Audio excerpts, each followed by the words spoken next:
ಪ್ರಶ್ನೆಶಾಸ್ತ್ರದ ಪಾಠಕ್ಕೆ ನಿಮ್ಮೆಲ್ಲರಿಗೂ ಸ್ವಾಗತ. ಕಳೆದ ಬಾರಿ ರೋಗ ಪ್ರಶ್ನೆಯನ್ನು ನೋಡಿದ್ವಿ. ರೋಗದಿಂದ ವಿಮುಕ್ತ ಹೊಂದುತ್ತಾರಾ ಇಲ್ಲವಾ ಅಂತಂಬುವ ಪ್ರಶ್ನೆ ಕೇಳಿದಾಗ ಪ್ರಶ್ನೆ ಚಕ್ರವನ್ನು ಹಾಕಿ ಲಗ್ನವನ್ನು, ಚತುರ್ಥ, ಕೇಂದ್ರ ಸ್ಥಾನಗಳನ್ನು ನೋಡ್ತೇವೆ. ಲಗ್ನ ವೈದ್ಯನನ್ನು ಸೂಚನೆ ಮಾಡ್ತದೆ, ಚತುರ್ಥ ಔಷಧವನ್ನು, ಸಪ್ತಮ ರೋಗದ ಸ್ಥಿತಿಯನ್ನು, ದಶಮ ರೋಗಿಯ ಡಿಸಿಪ್ಲಿನ್, ಶಿಸ್ತು. ಇವುಗಳನ್ನು ಆಧಾರವಾಗಿ ರೋಗಿ ಸ್ವಸ್ಥ ಹೊಂದುತ್ತಾನ ಇಲ್ವಾ ಅಂತಂಬುವ ವಿಚಾರವನ್ನು ನಾವು ನೋಡ್ತೀವಿ. ಇದು ಕಳೆದ ಬಾರಿ ನಡೆದಂಥ ಪಾಠ. ಇವತ್ತು ಕಳತ್ರ ಪ್ರಶ್ನೆ, ವಿವಾಹಕ್ಕೆ ಸಂಬಂಧಪಟ್ಟ ಪ್ರಶ್ನೆಗಳು ಯಾರಾದರೂ ಕೇಳಿದಾಗ ಅದನ್ನು ಯಾವ ರೀತಿ ನೋಡಬೇಕು ಅಂತಂಬುದನ್ನು ನಾವು ನೋಡೋಣ. ವಿವಾಹ ಅಂತಂಬೋದೇ ಎಲ್ಲ ವಿಚಾರಗಳಿಗಿಂತಲೂ ಬಹಳ ದೊಡ್ಡ ವಿಚಾರ ವಿವಾಹ. ಅದರ ಬಗ್ಗೆ ನಾವು ಜ್ಯೋತಿಷ್ಯ ಭಾಗದಲ್ಲಿ ವಿಸ್ತಾರವಾಗಿ ನೋಡಿದ್ದೇವೆ. ಈ ಕಳತ್ರ ಸ್ಥಾನಕ್ಕೆ ಸಂಬಂಧಪಟ್ಟ ಪ್ರಶ್ನೆಗಳು ಏನು ಬರ್ಬೋದು ಅಂತಂದರೆ ಸಿಂಪಲ್, ಜಾತಕ ಭಾಗದಲ್ಲಿ ಯಾವ ರೀತಿಯಾದಂಥ ಪ್ರಶ್ನೆಗಳು ಕೇಳ್ತಾರೋ ಅದನ್ನೇ ಕೇಳ್ತಾರೆ. ಮದುವೆ ಯಾವಾಗ ಆಗುತ್ತೆ, ಯಾವಾಗ ಸಮಸ್ಯೆಗಳು ಪರಿಹಾರ ಆಗುತ್ತೆ, ಇಬ್ಬರು ಗಂಡ ಹೆಂಡತಿಯ ಮಧ್ಯೆ ಇರುವಂಥ ಒಂದು ಅನ್ಯೋನ್ಯ ದಾಂಪತ್ಯ ಏನಾದರೂ ತೊಂದರೆ ಆದಾಗ ಮತ್ತೆ ಸರಿ ಯಾವಾಗ ಆಗುತ್ತೆ, ಇಷ್ಟೇ ಇತ್ಯಾದಿ ಪ್ರಶ್ನೆಗಳು ಬರುತ್ತೆ. ಇದಕ್ಕಿಂತಲೂ ಜಾಸ್ತಿ ಪ್ರಶ್ನೆಗಳೇನಿಲ್ಲ. ಆದರೆ ಯಾವ ಪ್ರಶ್ನೆಯನ್ನು ಕೇಳಿದ್ರೂ ಕೂಡ ಕಳತ್ರ ಪ್ರಶ್ನೆಗೆ ಸಂಬಂಧಪಟ್ಟದ್ದೆಲ್ಲ ಕೂಡ ಜಾತಕ ಭಾಗವನ್ನು ಕೂಡ ನೋಡಬೇಕಾಗ್ತದೆ. ಜಾತಕವನ್ನು ನೋಡಿ ಪ್ರಶ್ನೆಯನ್ನು ನೋಡಬೇಕು. ಯಾಕೆಂದರೆ ಪ್ರಶ್ನೆಯಲ್ಲಿ ಎಷ್ಟು ಯೋಗ ಇದೆ ಅಂತ ಜಾಸ್ತಿ ಗೊತ್ತಾಗಲ್ಲ, ಜಾತಕದಲ್ಲೇ ಯೋಗ ಏನಿದೆ ಅಂತ ಗೊತ್ತಾಗ್ತದೆ. ಸೊ ಆದರೂ ಪ್ರಶ್ನೆ ಭಾಗದಲ್ಲಿ ಇರುವಂಥ ಪ್ರಶ್ನೆಗಳಿಗೆ ಯಾವ ರೀತಿ ಉತ್ತರ ಕೊಡಬೇಕು ಅಂತಂಬುದನ್ನು ಇವತ್ತಿನ ಪಾಠದಲ್ಲಿ ನಾವು ನೋಡೋಣ. ಮೊದಲಾಗಿ ಕೆಲವಿನ ಸೂತ್ರಗಳನ್ನು ನೋಡೋಣ. ಇದು ಪ್ರಶ್ನೆತಂತ್ರ ಮತ್ತು ದೈವಜ್ಞವಲ್ಲಭ ಎರಡಲ್ಲಿ ಕೂಡ ಉಲ್ಲೇಖಿಸಿರುವಂಥ ವಿವಾಹಕ್ಕೆ ಸಂಬಂಧಪಟ್ಟ ವಿಚಾರಗಳನ್ನು ನಾವಿಲ್ಲಿ ನೋಡೋಣ. ಒಂದೊಂದಾಗಿ ಸೂತ್ರವನ್ನು ನೋಡ್ಕೊಳ್ತಾ ಹೋಗೋಣ. ಯಾರಾದರೂ ವಿವಾಹಕ್ಕೆ ಸಂಬಂಧಪಟ್ಟು ವಿವಾಹ ಆಗುತ್ತಾ ಇಲ್ಲ, ಯಾವಾಗ ಆಗುತ್ತೆ, ಈ ಥರ ಪ್ರಶ್ನೆಗಳು ಕೇಳಿದಾಗ ಸಾಮಾನ್ಯವಾಗಿ ನಾವೇನು ನೋಡ್ತೇವೆ ಅಂದರೆ ವಿವಾಹದಲ್ಲಿ ಪ್ರಶ್ನೆ ಲಗ್ನ, ಲಗ್ನ, ಚಂದ್ರ, ಮತ್ತು ಯಾವ ಪ್ರಶ್ನೆ ಕೇಳ್ತಾ ಇದ್ದಾರೋ ಅದಕ್ಕೆ ಸಂಬಂಧಪಟ್ಟ ಭಾವ, ಕಾರಕ, ಇವರು ತುಂಬ ಇಂಪಾರ್ಟೆಂಟ್ ಆಗ್ತಾರೆ. ಸೊ ಲಗ್ನ ಪ್ರಶ್ನೆ ಯಾರು ಕೇಳ್ತಾ ಇದ್ದಾರೆ ಅವನು ಸೂಚನೆ ಮಾಡ್ತದೆ. ಯಾವುದರ ಬಗ್ಗೆ ಕೇಳ್ತಾ ಇದ್ದಾನೆ, ಯಾವ ಪ್ರಶ್ನೆ ಅಂತಂಬುದು ಆ ಭಾವ ಸೂಚನೆ ಮಾಡ್ತದೆ. ಇಲ್ಲಿ ವಿವಾಹದ ಕಾರಣ ಸಪ್ತಮ ಭಾವ ಸೂಚನೆ ಮಾಡ್ತದೆ. ಆಮೇಲೆ ಸಪ್ತಮಾಧಿಪತಿ ಕಳತ್ರಕಾರಕ ಶುಕ್ರ. ಜಾತಕ ಭಾಗದಲ್ಲೂ ಇಷ್ಟೇ. ಇಲ್ಲಿ ಇಂಪಾರ್ಟೆಂಟಾಗಿ ಇನ್ನೊಂದು ಏನು ಪ್ಲೇ ಮಾಡ್ತದೆ ಅಂದರೆ ಚಂದ್ರ ಒಂದು ರೋಲ್ ಪ್ಲೇ ಮಾಡ್ತದೆ. ಯಾಕಂದರೆ ಮನಸ್ಸು, ಆಗಿನ ಸಮಯದಲ್ಲಿ ಅವನ ಮನಸ್ಸು ಹೇಗಿದೆ ಅದು ಕೂಡ ತುಂಬ ದೊಡ್ಡ. ಯಾಕಂದರೆ ನಿರ್ಣಯ ತಗೊಳ್ಬೇಕಾದ್ರೆ ಮನಸ್ಸೇ ಇಂಪಾರ್ಟೆಂಟ್. ಹಾಗಾಗಿ ಮನಸ್ಸಿನ ಬಗ್ಗೆಯೂ ನೋಡ್ತೇವೆ.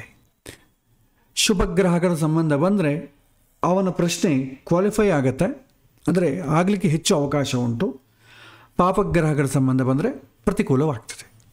ಸೊ ಇಷ್ಟೇ. ಒಂದು ಲಗ್ನ, ಲಗ್ನ ಪ್ರಶ್ನೆ ಕೇಳುವವನನ್ನು ಸೂಚನೆ ಮಾಡುತ್ತದೆ. ಚಂದ್ರ ಪ್ರಶ್ನೆ ಕೇಳುವವನ ಮನಸ್ಥಿತಿ ಸೂಚನೆ ಮಾಡುತ್ತದೆ. ಸಪ್ತಮ ಸ್ಥಾನ ಅವನ ಪ್ರಶ್ನೆ ಏನು ಕೇಳಿದ್ದಾನೆ ಅದು ಈಡೇರುತ್ತಾ ಇಲ್ಲ ಅಂತಂಬುದು ಹೇಳ್ತದೆ. ಕಾರಕ ಆದಂಥ ಶುಕ್ರ ಆ ಈಡೇರೋದ್ರಿಂದ ಅವನಿಗೆ ಸಂತೋಷ ಆಗ್ತದಾ ಇಲ್ಲ ಅಂತ ಸೂಚನೆ ಮಾಡ್ತದೆ. ಶುಭಗ್ರಹಗಳ ಸಂಬಂಧ ಬಂದರೆ ಅನುಕೂಲ ಜಾಸ್ತಿ ಆಗ್ತದೆ. ಪಾಪಗ್ರಹಗಳ ಸಂಬಂಧ ಬಂದರೆ ವಿಳಂಬ ಆಗ್ತದೆ. ಒಟ್ಟಿಗೆ ಸಮರೈಸ್ ಮಾಡಿ ನೋಡಿದ್ರೆ ಇಷ್ಟು. ಆದರೆ ಸೂತ್ರಗಳ ಪ್ರಕಾರ ನಾವು ನೋಡೋಣ ಏನು ಹೇಳ್ತಾರೆ ಅಂತಂದರೆ, ಚಂದ್ರ ಒಂದು ವೇಳೆ ಪ್ರಶ್ನೆ ಕೇಳಿದ ಸಮಯದಲ್ಲಿ ಮದುವೆ ಆಗುತ್ತಾ ಇಲ್ಲ, ಯಾವಾಗ ಆಗುತ್ತೆ, ಎಷ್ಟು ಸಮಯ ತಗೊಳ್ಳುತ್ತೆ, ಏನು ಯೋಗ ಇದೆ ಅಂತ ಈ ಥರ ಪ್ರಶ್ನೆ ಕೇಳಿದಾಗ ನಾವು ಆ ಸಮಯದಲ್ಲಿ ಪ್ರಶ್ನೆ ಚಕ್ರವನ್ನು ಹಾಕಬೇಕು. ಹಾಕಿ ಚಂದ್ರವನ್ನು ನೋಡ್ತೇವೆ. ಚಂದ್ರ ಲಗ್ನದಿಂದ ಏನಾದರೂ 3ನೇ ಮನೆಗಾಗಲಿ, 5ನೇ ಮನೆಗಾಗಲಿ, 6ನೇ ಮನೆಗಾಗಲಿ, 7ನೇ ಮನೆಗಾಗಲಿ, 11ನೇ ಮನೆಗಾಗಲಿ ಈ ಭಾವದಲ್ಲಿ ಏನಾದರೂ ಇದ್ದರೆ ಸೂರ್ಯ ಮತ್ತು ಗುರು ಮತ್ತು ಬುಧರಿಂದ ದೃಷ್ಟಿ ಇದ್ದರೆ ಯಾರಿಗೆ? ಚಂದ್ರನಿಗೆ. ಆವಾಗ ಪ್ರಶ್ನೆ ಮಾಡಿದಂಥವನ ವಿವಾಹ ನಿಶ್ಚಿತವಾಗಿ ಆಗತ್ತೆ ಅಂತ ನಾವು ಹೇಳ್ತೇವೆ. ಅರ್ಥ ಏನಂತಂದರೆ, ಚಂದ್ರ ಈ ಸ್ಥಾನಗಳಲ್ಲಿದ್ದು ಮತ್ತು ಸೂರ್ಯ ಗುರು ಬುಧರಿಂದ ಆಶೀರ್ವಾದ ದೃಷ್ಟಿ ಇದ್ದರೆ ವಿವಾಹ ಖಚಿತವಾಗ್ತದೆ, ಆಗಲಿಕ್ಕೆ ಅವಕಾಶ ಉಂಟು. ಚಂದ್ರ ಅಂದರೆ ಮನಸ್ಸಲ್ವ. ಸೊ ಮನಸ್ಸು ಅನುಕೂಲ ಆಗಬೇಕು. ಬಹಳ ಸಮಯದಲ್ಲಿ ಅನುಕೂಲ ಆಗದೇ ಇದ್ದರೆ ಚೆನ್ನಾಗಿರೋ ಸಂಬಂಧ ಇವನಿಗಿಷ್ಟ ಆಗಿರಲ್ಲ, ಇವನಿಗಿಷ್ಟ ಆಗಿರುವಂಥ ಸಂಬಂಧ ಸಿಗೋದಿಲ್ಲ, ಹಾಗೆಂತೇಳಿ ಕಾಂಪ್ರಮೈಸೂ ಆಗಲ್ಲ. ಇದು ಮನಸ್ಸು ಪ್ರಸನ್ನತೆ ಆಗದೇ ಇದ್ದಾಗಿರುವಂಥ ಸ್ಥಿತಿ. ಸೊ ಹಾಗಾಗಿ ವಿವಾಹ ವಿಚಾರದಲ್ಲಿ ಚಂದ್ರ ತುಂಬ ದೊಡ್ಡ ರೋಲ್ ಪ್ಲೇ ಮಾಡ್ತಾನೆ. ಮತ್ತು ಅದರಲ್ಲೇ ಹೇಳ್ತಾರೆ, ಉತ್ತಮವಾದಂಥ ಗ್ರಹಗಳು ಅಂದರೆ ಶುಭ ಗ್ರಹಗಳು ಕೇಂದ್ರ ಅಥವಾ ತ್ರಿಕೋಣ ಸ್ಥಾನದಲ್ಲಿದ್ದರೆ ಆ ಪ್ರಶ್ನೆ ಕೇಳುವಂಥ ಸಮಯದಲ್ಲಿ ವಿವಾಹ ಸಂಭವಿಸುತ್ತೆ. ಇದು ಕಾಮನ್ ಪಾಯಿಂಟ್. ಯಾವುದೇ ಪ್ರಶ್ನೆ ಕೇಳಿದ್ರೂ ಕೂಡ ಶುಭ ಗ್ರಹಗಳ ಕೇಂದ್ರ ಸ್ಥಾನದಲ್ಲಾಗಲಿ ತ್ರಿಕೋಣ ಸ್ಥಾನದಲ್ಲಿ ಇದ್ದರೆ ಪುಣ್ಯ ಇದೆ, ಜಾತಕದಲ್ಲಿದ್ದರೆ ಪುಣ್ಯ ಯೋಗ ಇದೆ ಅಂತೇವೆ. ಗೋಚಾರದಲ್ಲಿ ಅಂದರೆ ಪ್ರಶ್ನೆ ಚಕ್ರದಲ್ಲಿ ಇತ್ತು ಅಂತ ಅಂದ್ಕೊಳ್ಳಿ, ಈ ಸಮಯದಲ್ಲಿ ಅವನಿಗೆ ಪುಣ್ಯ ಆಕ್ಟಿವೇಟ್ ಆಗಿದೆ, ಅನುಭವಿಸುವಂಥ ಯೋಗ್ಯವಾದಂಥ ಕಾಲ ಬಂದಿದೆ ಅಂತ ಅರ್ಥ. ಸೊ ಶುಭಗ್ರಹಗಳ ಪ್ರಭಾವದಿಂದ ವಿವಾಹದ ಯೋಗ ಉಂಟಾಗತ್ತೆ ಅಂತ ಹೇಳ್ತಾರೆ. ಸೊ ಶುಭಗ್ರಹಗಳು ಕೇಂದ್ರ ಕೋಣ ಸ್ಥಾನದಲ್ಲಿರಬೇಕು. ಚಂದ್ರ 3, 5, 6, 7, 11 ಭಾವದಲ್ಲಿದ್ದು ಸೂರ್ಯ ಗುರು ಮತ್ತು ಬುಧರಿಂದ ದೃಷ್ಟಿಗೊಂಡರೆ ಅವನು ಪ್ರಶ್ನೆ ಮಾಡಿದಂಥವನ ಏನಿದೆ ಅವನ ವಿವಾಹ ನಿಶ್ಚಿತ ಖಂಡಿತವಾಗಿ ಆಗ್ತದೆ. ಈ ರೀತಿ ನಾವು ಉತ್ತರವನ್ನು ಕೊಡ್ಬೋದು. ಮತ್ತೊಂದು ಹೇಳ್ತಾರೆ, ಇದೇ ಸಂಯೋಗದಲ್ಲಿ 7ನೇ ಭಾವದಲ್ಲಿ ಶುಭಗ್ರಹ ಇದ್ದರೆ ಯಾವ ಥರ ಹುಡುಗಿ ಬರ್ತಾಳೆ ಅಂತ ಕೇಳ್ತಾರೆ, ಅಥವಾ ಯಾವ ಥರ ಹುಡುಗ ಬರ್ತಾನೆ, ಒಳ್ಳೆಯ ಹುಡುಗ ಬರ್ತಾನೆ. ಈ ಒಳ್ಳೆಯದು ಅಂತಂಬುದು ಸ್ವಲ್ಪ ವ್ಯಾವಹಾರಿಕ ಪದ, ಇದನ್ನು ಚೆನ್ನಾಗಿ ಅರ್ಥ ಮಾಡ್ಕೋಬೇಕು. ಇದು ವ್ಯವಹಾರದಲ್ಲಿ ಏನಾಗುತ್ತೆ ಅಂದರೆ ಬದಲಾಗ್ತಾ ಇರುತ್ತೆ. ಯಾಕೆ ವಿವಾಹ ವಿಚಾರದಲ್ಲಿ ಯಾಕೆ ಖಚಿತವಾಗಿ ನೋಡ್ಕೊಳ್ತೇವೆ ಅಂತಂದರೆ ಹೊಂಡಕ್ಕೆ ಬೀಳೋದಲ್ಲೇ ಜಾಸ್ತಿ. ಜಾತಕದಲ್ಲೇನೋ ಜ್ಯೋತಿಷ್ಯಂತ್ರಿ ಬಂದು ನಮ್ಮ ಮಗನಿಗೆ ಅಥವಾ ಮಗಳಿಗೆ ಒಳ್ಳೆ ವರ ಸಿಗ್ತಾನಾ ಇಲ್ಲ ಅಂತ ಕೇಳ್ತಾರೆ. ಈ ಒಳ್ಳೆಯದು ಅಂತಂಬುದನ್ನು ಡೆಫಿನಿಷನ್ ಕರೆಕ್ಟಾಗಿ ನಾವು ಅರ್ಥ ಮಾಡಿಕೊಳ್ಬೇಕು. ಅವರ ವರ್ಷನ್ ಬೇರೆ ಇರುತ್ತೆ, ಶಾಸ್ತ್ರದ ವರ್ಷನ್ ಅಥವಾ ಜ್ಯೋತಿಷ್ಯದ ವರ್ಷನ್ ಬೇರೆ ಇರುತ್ತೆ. ಜ್ಯೋತಿಷ್ಯದ ವರ್ಷನ್ ಹೇಳಬೇಕಾದ್ರೆ ಒಳ್ಳೆಯದು ಅಂತ ಅಂದಬೇಕಾದ್ರೆ ಸಪ್ತಮ ಸ್ಥಾನಕ್ಕೆ ಕೇಂದ್ರ ಕೋಣ ಸ್ಥಾನಗಳ ಸಂಬಂಧ ಬಂದರೆ, ಕಳತ್ರಕಾರಕನಿಗೆ ಶುಭಗ್ರಹಗಳ ಸಂಬಂಧ ಬಂದರೆ, ಸಪ್ತಮಕ್ಕೂ ಶುಭಗ್ರಹಗಳ ಸಂಬಂಧ ಬಂದರೆ ಒಳ್ಳೆ ಹುಡುಗ ಸಿಗ್ತಾನೆ ಅಂತ ಶಾಸ್ತ್ರ ಹೇಳುತ್ತೆ. ಶಾಸ್ತ್ರ ಪ್ರಕಾರ ಒಳ್ಳೆಯ ಹುಡುಗ ಅಂತಂದರೆ ಆ ಹುಡುಗಿಯನ್ನು ಅಥವಾ ಹುಡುಗನನ್ನು ಚೆನ್ನಾಗಿ ಕಣ್ಣೀರು ಇಡಿಸದೆ ಸಂತೋಷವಾಗಿ ಕಷ್ಟದಲ್ಲಿರಲಿ ಸುಖದಲ್ಲಿರಲಿ ಚೆನ್ನಾಗಿ ನೋಡಿಕೊಳ್ತಾನೆ, ಉತ್ತಮ ಆಕೆ ಮನಸ್ಸನ್ನು ಯಾವಾಗೂ ನೋಯಿಸುವುದಿಲ್ಲ. ಈ ರೀತಿ ನಾವು ಉತ್ತರವನ್ನು ಕೊಡ್ಬೋದು. ಇದು ಒಳ್ಳೆಯದು ಅಂತಂದರೆ ಶಾಸ್ತ್ರದ ರೀತಿಯಲ್ಲಿ. ಹಿಂದಿನ ಜನ್ಮದಲ್ಲಿ ಕಳತ್ರ ವಿಚಾರದಲ್ಲಿ ಒಳ್ಳೆ ಪುಣ್ಯವನ್ನು ಮಾಡಿಕೊಂಡಿದ್ದಾನೆ ಅಂತ ಅಂದುಕೊಳ್ಳಿ. ಪುಣ್ಯ ಮಾಡಿಕೊಂಡಿರೋದೊಂದು ಅರ್ಥ ಏನಂತಂದರೆ ಹಿಂದಿನ ಜನ್ಮದಲ್ಲಿ ಗಂಡನೋ ಅಥವಾ ಹೆಂಡತಿಯನ್ನೋ ಚೆನ್ನಾಗಿ ನೋಡಿಕೊಳ್ಬೇಕು. ನೋಡಿಕೊಂಡು ಅವರಿಗೆ ಅನುಕೂಲವಾಗಿ ನೋಡಿಕೊಂಡರೆ ಪುಣ್ಯ ನಮಗೆ ಅನುಕೂಲ ಆಗ್ತದೆ. ಅದರ ಮೂಲಕವಾಗಿ ಪುಣ್ಯ ಬರುತ್ತೆ. ಆ ಪುಣ್ಯನೇ ಅದರ ಅನುಭವ ಈ ಜನ್ಮದಲ್ಲಿ ಆಗ್ತದೆ. ಸೊ ಹಾಗೆ ಪುಣ್ಯ ಇದ್ದರೆ ಅನುಕೂಲ ಆಗ್ತದೆ. ಆ ಪ್ರಕಾರ ನಾವು ನೋಡಿದರೆ ಒಳ್ಳೆಯದು ಅಂತಂದರೆ ಶಾಸ್ತ್ರದ ದೃಷ್ಟಿಯಲ್ಲಿ ಅನುಕೂಲವತಿಯಾದಂಥ ಹೆಣ್ಣು ಅಥವಾ ಆದ ವತನ ಅಂತ ವರ, ಒಬ್ಬರನ್ನೊಬ್ಬರು ಅರ್ಥ ಮಾಡಿಕೊಳ್ಳುವಂಥ ವರ ಸಿಗ್ತಾನೆ ಅಂತ ಹೇಳ್ಬೋದು. ಬಟ್ ಸಮಾಜದಲ್ಲಿ ವ್ಯವಹಾರದಲ್ಲಿ ಒಳ್ಳೆಯದು ಅಂತಂದ್ರೆ ಅರ್ಥ ಏನಂತಂದರೆ ಪ್ರೆಸೆಂಟ್ ರಿಕ್ವೈರ್ಮೆಂಟ್ ಏನಿದೆ, ಪ್ರೆಸೆಂಟು ಮದುವೆಗಳಲ್ಲಿ ಒಳ್ಳೆಯ ಹುಡುಗ ಅಂತ ಸಮಾಜ ಏನು ಆಯ್ಕೆ ಮಾಡಿಕೊಳ್ಳುತ್ತೆ ಆ ಗುಣಗಳೆಲ್ಲ ಇರಬೇಕು. ಅವನಿಗೆ ಒಳ್ಳೆಯ ಉದ್ಯೋಗ ಇರಬೇಕು, ಅವನಿಗೆ ಯಾವ ಥರದ ಬಂಧಕಗಳು ಇರಬಾರ್ದು, ಸಾಲಗಳಿರಬಾರ್ದು, ಮನೆಗೆ ಜವಾಬ್ದಾರಿ ಜಾಸ್ತಿ ಇರಬಾರ್ದು. ಅಂದರೆ ತಮ್ಮಂದ್ರನ್ನು ಓದಿಸೋದಾಗಲಿ, ಅಕ್ಕಂದ್ರಿಗೆ ಮದುವೆ ಮಾಡೋದಾಗಲಿ, ತಂದೆ ತಾಯಿಗಳನ್ನು ನೋಡಿಕೊಳ್ಳೋದಾಗಲಿ, ಅವರ ಆರೋಗ್ಯದ ಜವಾಬ್ದಾರಿ ವಹಿಸೋದಾಗಲಿ, ಇದು ಯಾವ ರೀತಿ ಇರಬಾರ್ದು. ಅದು ಯಾವುದು ಇಲ್ಲದ್ರೆ ನಾವು ಸುಖವಾಗಿರ್ಬೋದು. ಅಪ್ಪ ಅಮ್ಮಗೆ ದೂರ ಇರಬೇಕು, ಫಾರಿನಲ್ಲಿದ್ದರೆ ಇನ್ನೂ ಸಂತೋಷ. ಸೊ ಕೇಳಿದನ್ನೆಲ್ಲ ಕೂಡ ಅನುಕೂಲವಾಗಿ ಮಾಡಿಕೊಳ್ಳುವಂಥವ್ನು ಬೇಕು. ಯಾವುದು ಕೇಳಿದ್ರೂ ಅದು ಕೊಡಿಸ್ಬೇಕು. ಅದು ಒಳ್ಳೆಯದಾ ಕೆಟ್ಟದ್ದ, ಅದರಿಂದ ಮನಸ್ಸು ಹಾಳಾಗ್ತದ, ಆರೋಗ್ಯ ಹಾಳಾಗ್ತದೆ, ಇಮ್ಮೆಟೀರಿಯಲ್.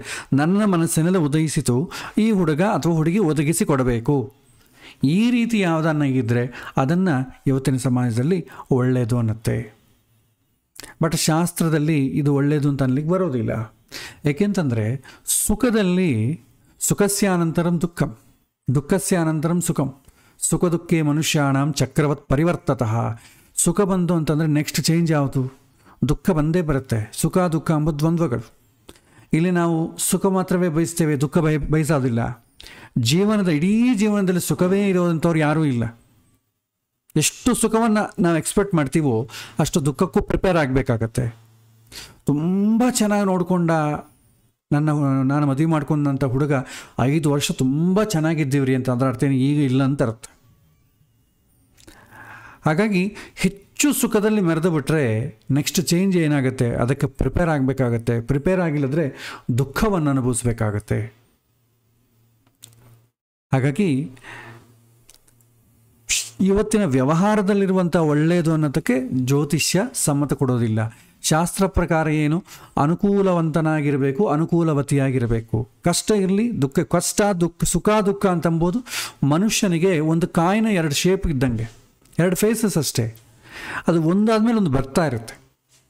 ಅದನ್ನು ನೋಡಿಕೊಂಡು ಮದುವೆಯನ್ನು ಮುಂದೆ ಹೊರಿಯಕ್ಕೆ ಹೋದರೆ ಸುಖಕ್ಕೇನೋ ನಾವು ಪ್ರಿಪೇರ್ ಆಗ್ತೇವೆ, ಎಲ್ಲ ಚೆನ್ನಾಗಿದೆ ಅಂತ ಮಾಡ್ತೇವೆ. ಈ ದುಃಖ ಬಂದಾಗ ಹೊಂಡಕ್ಕೆ ಬೀಳ್ತೇವೆ. ಯಾಕಂದ್ರೆ ನಾವು ಅಂದ್ಕೊಂಡೇ ಇಲ್ಲ, ನಾವು ಎಕ್ಸ್ಪೆಕ್ಟ್ ಮಾಡೇ ಇಲ್ಲ, ಒಳ್ಳೆಯದು ಅಂತ ಅಂದ್ಕೊಂಡು ಮಾಡಿದ್ವಿ, ಅದು ನೋಡ್ರೆ ಹೀಗಾಯಿತು. ಈ ರೀತಿ ಆಗ್ತದೆ. ಸೊ ಹಾಗಾಗಿ ಈ ಪ್ರಶ್ನೆಯನ್ನು ನೀವು ವಿವಾಹ ವಿಚಾರದಲ್ಲಿ ಮಾತ್ರ ಜಾಗೃತಿಯಾಗಿ ನೋಡಿಕೊಳ್ಳಬೇಕಾಗತ್ತೆ. ಸೊ ಇದೇ ಸಂಯೋಗದಲ್ಲಿ 7ನೇ ಭಾವದಲ್ಲಿ ಶುಭಗ್ರಹ ಇದ್ದರೆ ಸುಂದರ ಮತ್ತು ಉತ್ತಮ ಹೆಂಡತಿ ಸಿಗ್ತಾಳೆ. ಸೌಂದರ್ಯ ಅಂತಂದರೆ ಶಾಸ್ತ್ರ ಏನು ಹೇಳುತ್ತೆ? ಸೌಂದರ್ಯ ಅರ್ಥ, ಅದಕ್ಕೆ ಅರ್ಥ ಅಂತಃಸೌಂದರ್ಯ ಅಂತ ಹೇಳುತ್ತೆ, ಮನಸ್ಸು ಅಂತ ಹೇಳ್ತಾರೆ. ಆ ಮುಖದ ಚಂದದಿಂದ ನೀವು ಸೌಂದರ್ಯ ಬರುವುದಿಲ್ಲ. ಯಾಕಂದರೆ ಆ ಮುಖ ಚೆನ್ನಾಗಿತ್ತು ಅಂದ್ಕೊಳ್ಳಿ, ಇನ್ನೊಬ್ಳು ಯಾರನ್ನ ಚೆನ್ನಾಗಿ ಸಿಕ್ಕಿದಾಗ ಇದು ಆಡ್ ಆಗಿಬಿಡ್ತದೆ. ಶಾಸ್ತ್ರ ಯಾವಾಗೂ ಕೂಡ ಶರೀರ ಬಾಹ್ಯ ಸೌಂದರ್ಯವನ್ನು ಯಾವತ್ತೂ ಕೂಡ ಉಲ್ಲೇಖಿಸುವುದಿಲ್ಲ. ನಿಜವಾದ ಸೌಂದರ್ಯ ಇರೋದು ಮನಸ್ಸಿಗೆ. ಮನಸ್ಸಲ್ಲಿ ಒಳ್ಳೆಯ ಗುಣ, ಪ್ರೀತಿ ಇದೆಲ್ಲ ಇತ್ತಂದ್ಕೊಳ್ಳಿ, ಆ ಸೌಂದರ್ಯಕ್ಕೆ ಇನ್ನೇನು ಬೇಕಿದೆ? ಹೊರಗಿನ ಚಂದ ಯಾರಿಗೆ ಬೇಕು? ಅದಕ್ಕೆ ಹಳೆ ಕಾಲದಲ್ಲಿ ಹೇಳ್ತಿದ್ರು, ಅವರೆಲ್ಲ ಕೂಡ ಇವತ್ತಿದ್ದಂಗೆ ಮಾಡ್ತಿದ್ದಿಲ್ಲ. ಹೆಣ್ಣನ್ನು ನೋಡೋಕೆ ಹೋಗ್ತೀವಿ ಅಂತಂದಾಗ ಪಾಪ ಅವರು ಯಥಾಶಕ್ತಿ ಆ ಹುಡುಗಿನ ಚೆನ್ನಾಗಿ ಅಲಂಕಾರ ಮಾಡಿ, ಹುಡುಗನ ಕೂತಿದ್ರೆ ಚೇರ್ ಮೇಲೆ, ಹುಡುಗನ ಮುಂದೆ ಒಂದು ಚಾಪೆ ಹಾಕಿ ಕೂಡಿಸ್ತಿದ್ರು. ಸೊ ಆಕೆ ತುಂಬ ಡೀಸೆಂಟಾಗಿ ಕೂತು ತಲೆ ಬಗ್ಗಿಸ್ಕೊಂಡಿದ್ಲು. ಆವಾಗ ಈ ಕಡೆ ಆ ಕಡೆ ಹೇಳ್ತಿದ್ರು, ಅಯ್ಯೋ ಮಗ ಹುಡುಗನ ನೋಡಮ್ಮ, ಹುಡುಗನ ನೋಡಪ್ಪ. ಆಗಿನ ಕಾಲ ವಾಟ್ಸಪ್ಗಳು, ಫೋಟೋಗಳು ಇದೆಲ್ಲ ಇಲ್ಲವೇ ಇಲ್ಲ, ಅದ ಕಾರಣ. ಸೊ ಡೈರೆಕ್ಟಾಗಿ ನೋಡ್ತಿದ್ರು. ಆಮೇಲೆ ನೋಡಿದ ನಂತರ ಹುಡುಗಿನ ಒಳಗೆ ಕರ್ಕೊಂಡು ಹೋಗ್ಬಿಡ್ತಿದ್ರು. ಇಷ್ಟ ಇದೆಯಾ ಇಲ್ವಾ ಅಂತಂಬೋದು ಹುಡುಗನ ಮುಖ ನೋಡ್ರೆ ಗೊತ್ತಾಗ್ತದೆ. ಆ ಹುಡುಗಿನ ಯಾರೂ ನೋಡ್ತಿದ್ದಿಲ್ಲ. ಇವತ್ತೇನಾಗಿದೆ, ನಾವು ಇಷ್ಟಪಟ್ಟಂಥ ಹುಡುಗಿಯನ್ನು ನಮ್ಮ ಫೋಟೋನ ಎಲ್ಲರೂ ನೋಡ್ತಾರೆ. ನಂಗೆ ಒಂದು ಸಲ ತೋರಿಸು ಫೋಟೋ, ನಾವೆಲ್ಲ ಯಾಕೆ ನೋಡಬೇಕು, ನನಗೆ ಅರ್ಥ ಆಗಿಲ್ಲ ಇಷ್ಟಕ್ಕೂ. ಸೊ ಈ ರೀತಿ ಆಗಿದೆ. ಆದರೆ ಶಾಸ್ತ್ರ ಹೇಳೋ ಸೌಂದರ್ಯ ಬೇರೆ, ಬಾಹ್ಯ ಜನದಲ್ಲಿ ನಮ್ಮ ಡೆಫಿನಿಷನ್ಗಳು ಬೇರೆ. ಸೊ ನಿಜವಾಗೂ ಸಪ್ತಮ ಸ್ಥಾನದಲ್ಲಿ ಶುಭ ಗ್ರಹಗಳಿದ್ದರೆ ಶಾಸ್ತ್ರ ಏನೋ ಅಂತರ್ಸೌಂದರ್ಯ ಅಂತ ಹೇಳುತ್ತೆ, ಸಮಾಜ ಬಾಹ್ಯ ಸೌಂದರ್ಯ ನೋ ಪ್ರಾಬ್ಲಮ್, ಅದು ಕೂಡ ಬರುತ್ತೆ. ಒಳಗಿನ ಸೌಂದರ್ಯ ಇದ್ದರೆ ಹೊರಗಿನ ಸೌಂದರ್ಯ ಏನು ದೊಡ್ಡ ವಿಷಯ ಅಲ್ವೇ ಅಲ್ಲ. ಸೊ ಉತ್ತಮವಾದಂಥ ಹೆಂಡತಿ ಲಭಿಸ್ತಾಳೆ. ಪಾಪಗ್ರಹಗಳಿದ್ದರೆ ಸೌಂದರ್ಯವಿಲ್ಲದ ಹೆಂಡತಿ ಲಭಿಸ್ತಾಳೆ. ಸೌಂದರ್ಯ ಇಲ್ಲದ ಅಂತಂದರೆ ಅಂತರ್ಸೌಂದರ್ಯ ಇಲ್ಲದ ಹೆಂಡತಿ ಅಂದರೆ ಹೊರಗೆ ಚೆನ್ನಾಗೇ ಇರುತ್ತೆ, ಮನಸ್ಸಿನಲ್ಲಿ ಮನಸ್ಸಷ್ಟು ಒಳ್ಳೆಯದಲ್ಲ. ಎಂದು ಕೂಡ ಅಸೂಯೆ, ದ್ವೇಷ, ಹೆಣ್ಣು ಮಕ್ಕಳಿಗೆ ಅದು ಇರಬಾರ್ದು. ಗಂಡಸರಿಗೆ ಏನಾಗ್ತದೆ, ಅವ್ರಿಗೆ ಕೋಪ ಇರಬಾರ್ದು. ಸೊ ಈ ಗುಣಗಳು ಯಾವುದಿರಬಾರ್ದು ಅದಿರುತ್ತೆ ಅಂತ ಅರ್ಥ. ಮನಸ್ಸು ಅಷ್ಟು ಒಳ್ಳೆಯದಲ್ಲ ಅಂತ ಅರ್ಥ. ಹಾಗಾಗಿ ಯಾರಾದರೂ ಪ್ರಶ್ನೆ ಕೇಳೋ ಸಮಯದಲ್ಲಿ ಅವನು ಏನು ಪ್ರಶ್ನೆ ಕೇಳ್ತಾ ಇದ್ದಾನೆ, ಆ ಭಾವಸ್ಥಾನದಲ್ಲಿ ಶುಭಗ್ರಹಗಳೇನಾದರೂ ಇದ್ದರೆ ಅವನಿಗೆ ಅನುಕೂಲವಾಗಿ ಆಗ್ತದೆ. ಪಾಪಗ್ರಹಗಳಿದ್ದರೆ ಪ್ರತಿಕೂಲವಾಗಿ ಆಗ್ತದೆ. ಇದು ಜನರಲ್ ರೂಲ್ ಇದು. ಆದರೆ ಸಪ್ತಮಕ್ಕೆ ಅಪ್ಲೈ ಆಗಿದೆ, ಆದ ಕಾರಣ ಉತ್ತಮವಾದ ಹೆಂಡತಿ, ಸೌಂದರ್ಯವಾದಂಥ ಹೆಂಡತಿ ಅಂತ ಅಂದ್ಕೊಳ್ತೇವೆ. ಅದು ಪತಿ ಆಗ್ಬೋದು, ಪತ್ನಿ ಆಗ್ಬೋದು, ಯಾರ ಬಗ್ಗೆ ಕೇಳ್ತಾರೋ ಅವರು. ಈ ರೀತಿ ನಾವು ಉತ್ತರವನ್ನು ಕೊಡ್ತೇವೆ. ಮತ್ತೊಂದು ಶನಿ 7ನೇ ಭಾವದಲ್ಲಿದ್ದರೆ, ಅದು ಸಮರಾಶಿಯಾಗಿದ್ದರೆ, ಈವೆನ್ ಸೈನ್ ಅಂತೆ, ವಿವಾಹ ಖಚಿತವಾಗಿ ಆಗ್ತದೆ. ಆದರೆ ಬೇಸಿ ರಾಶಿಯಲ್ಲಿದ್ದರೆ, ಅಸಮ ರಾಶಿಯಲ್ಲಿದ್ದರೆ ವಿವಾಹ ಆಗುವುದು ಕಷ್ಟ. ಇದು ಶನಿಗೆ ಸಂಬಂಧಪಟ್ಟ ದೊಡ್ಡ ರೂಲ್. ಸಮರಾಶಿಯಲ್ಲಿದ್ದರೆ ಸೌಮ್ಯವಾದಂಥ ಫಲ ನೀಡ್ತಾನೆ, ಅಸಮ ರಾಶಿಯಲ್ಲಿದ್ದರೆ ವಿವಾಹ ವಿಳಂಬ ಆಗ್ತದೆ ಅಥವಾ ವಿಫಲ ಆಗ್ತದೆ ಸಮ್ಟೈಮ್ಸ್ ಅಂತ ಹೇಳ್ತಾರೆ. ಮತ್ತೊಂದು ರೂಲು, ನೀವು ಆ ಚಕ್ರದಲ್ಲಿ ಕಾಂಬಿನೇಷನ್ ಕೂಡ ನೀವು ನೋಡ್ಬೋದು.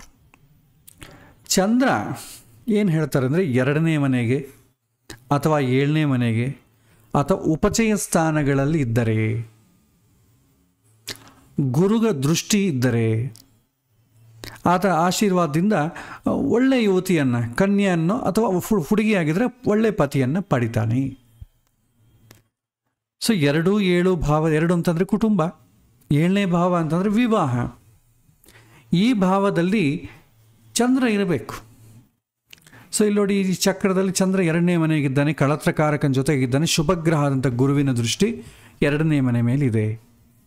ಸೊ ಶುಭಗ್ರಹ ದೃಷ್ಟಿ ಕಳತ್ರಕಾರಕನ ಮೇಲೆ ಆಗಲಿ, ಚಂದ್ರನ ಮೇಲೆ ಆಗಲಿ, ಆ ಚಂದ್ರಗೂ ವಿವಾಹಕ್ಕಾಗಲಿ ಸಪ್ತಮಕ್ಕಾಗಲಿ ಸಂಬಂಧ ಬರಬೇಕು. ಆ ಥರ ಬಂದರೆ ವಿವಾಹ ಆಗಲಿಕ್ಕೆ ಅನುಕೂಲ ಇದೆ. ಅದೇ ಚಂದ್ರ ಪಾಪಗ್ರಹಗಳ ಸಂಯುಕ್ತನಾಗಿ ಅಥವಾ ದೃಷ್ಟಿಗೊಂಡಿದ್ದರೆ ವಿವಾಹ ಆಗುವುದಿಲ್ಲ. ಅದೇ ಚಂದ್ರ ನೋಡಿ 6ನೇ ಮನೆಗಾಗಲಿ, 8ನೇ ಮನೆಗಾಗಲಿ, 12ನೇ ಮನೆಗಾಗಲಿ ಇತ್ತಂದುಕೊಳ್ಳಿ, ಅಥವಾ ವಿವಾಹಕ್ಕೆ ಸಂಬಂಧ ಇಲ್ಲದಂಥ ಮನೆಗಳಲ್ಲಿದ್ದರೆ ವಿವಾಹ ಮುಂದುವರಿಯೋದಿಲ್ಲ. ಯಾವಾಗ? ಪ್ರಶ್ನೆ ಕೇಳುವ ಸಮಯದಲ್ಲಿ. ಹೀಗೆ ನಾವು ಹೇಳ್ತೇವೆ. ಮತ್ತೊಂದು ಪ್ರಶ್ನೆ,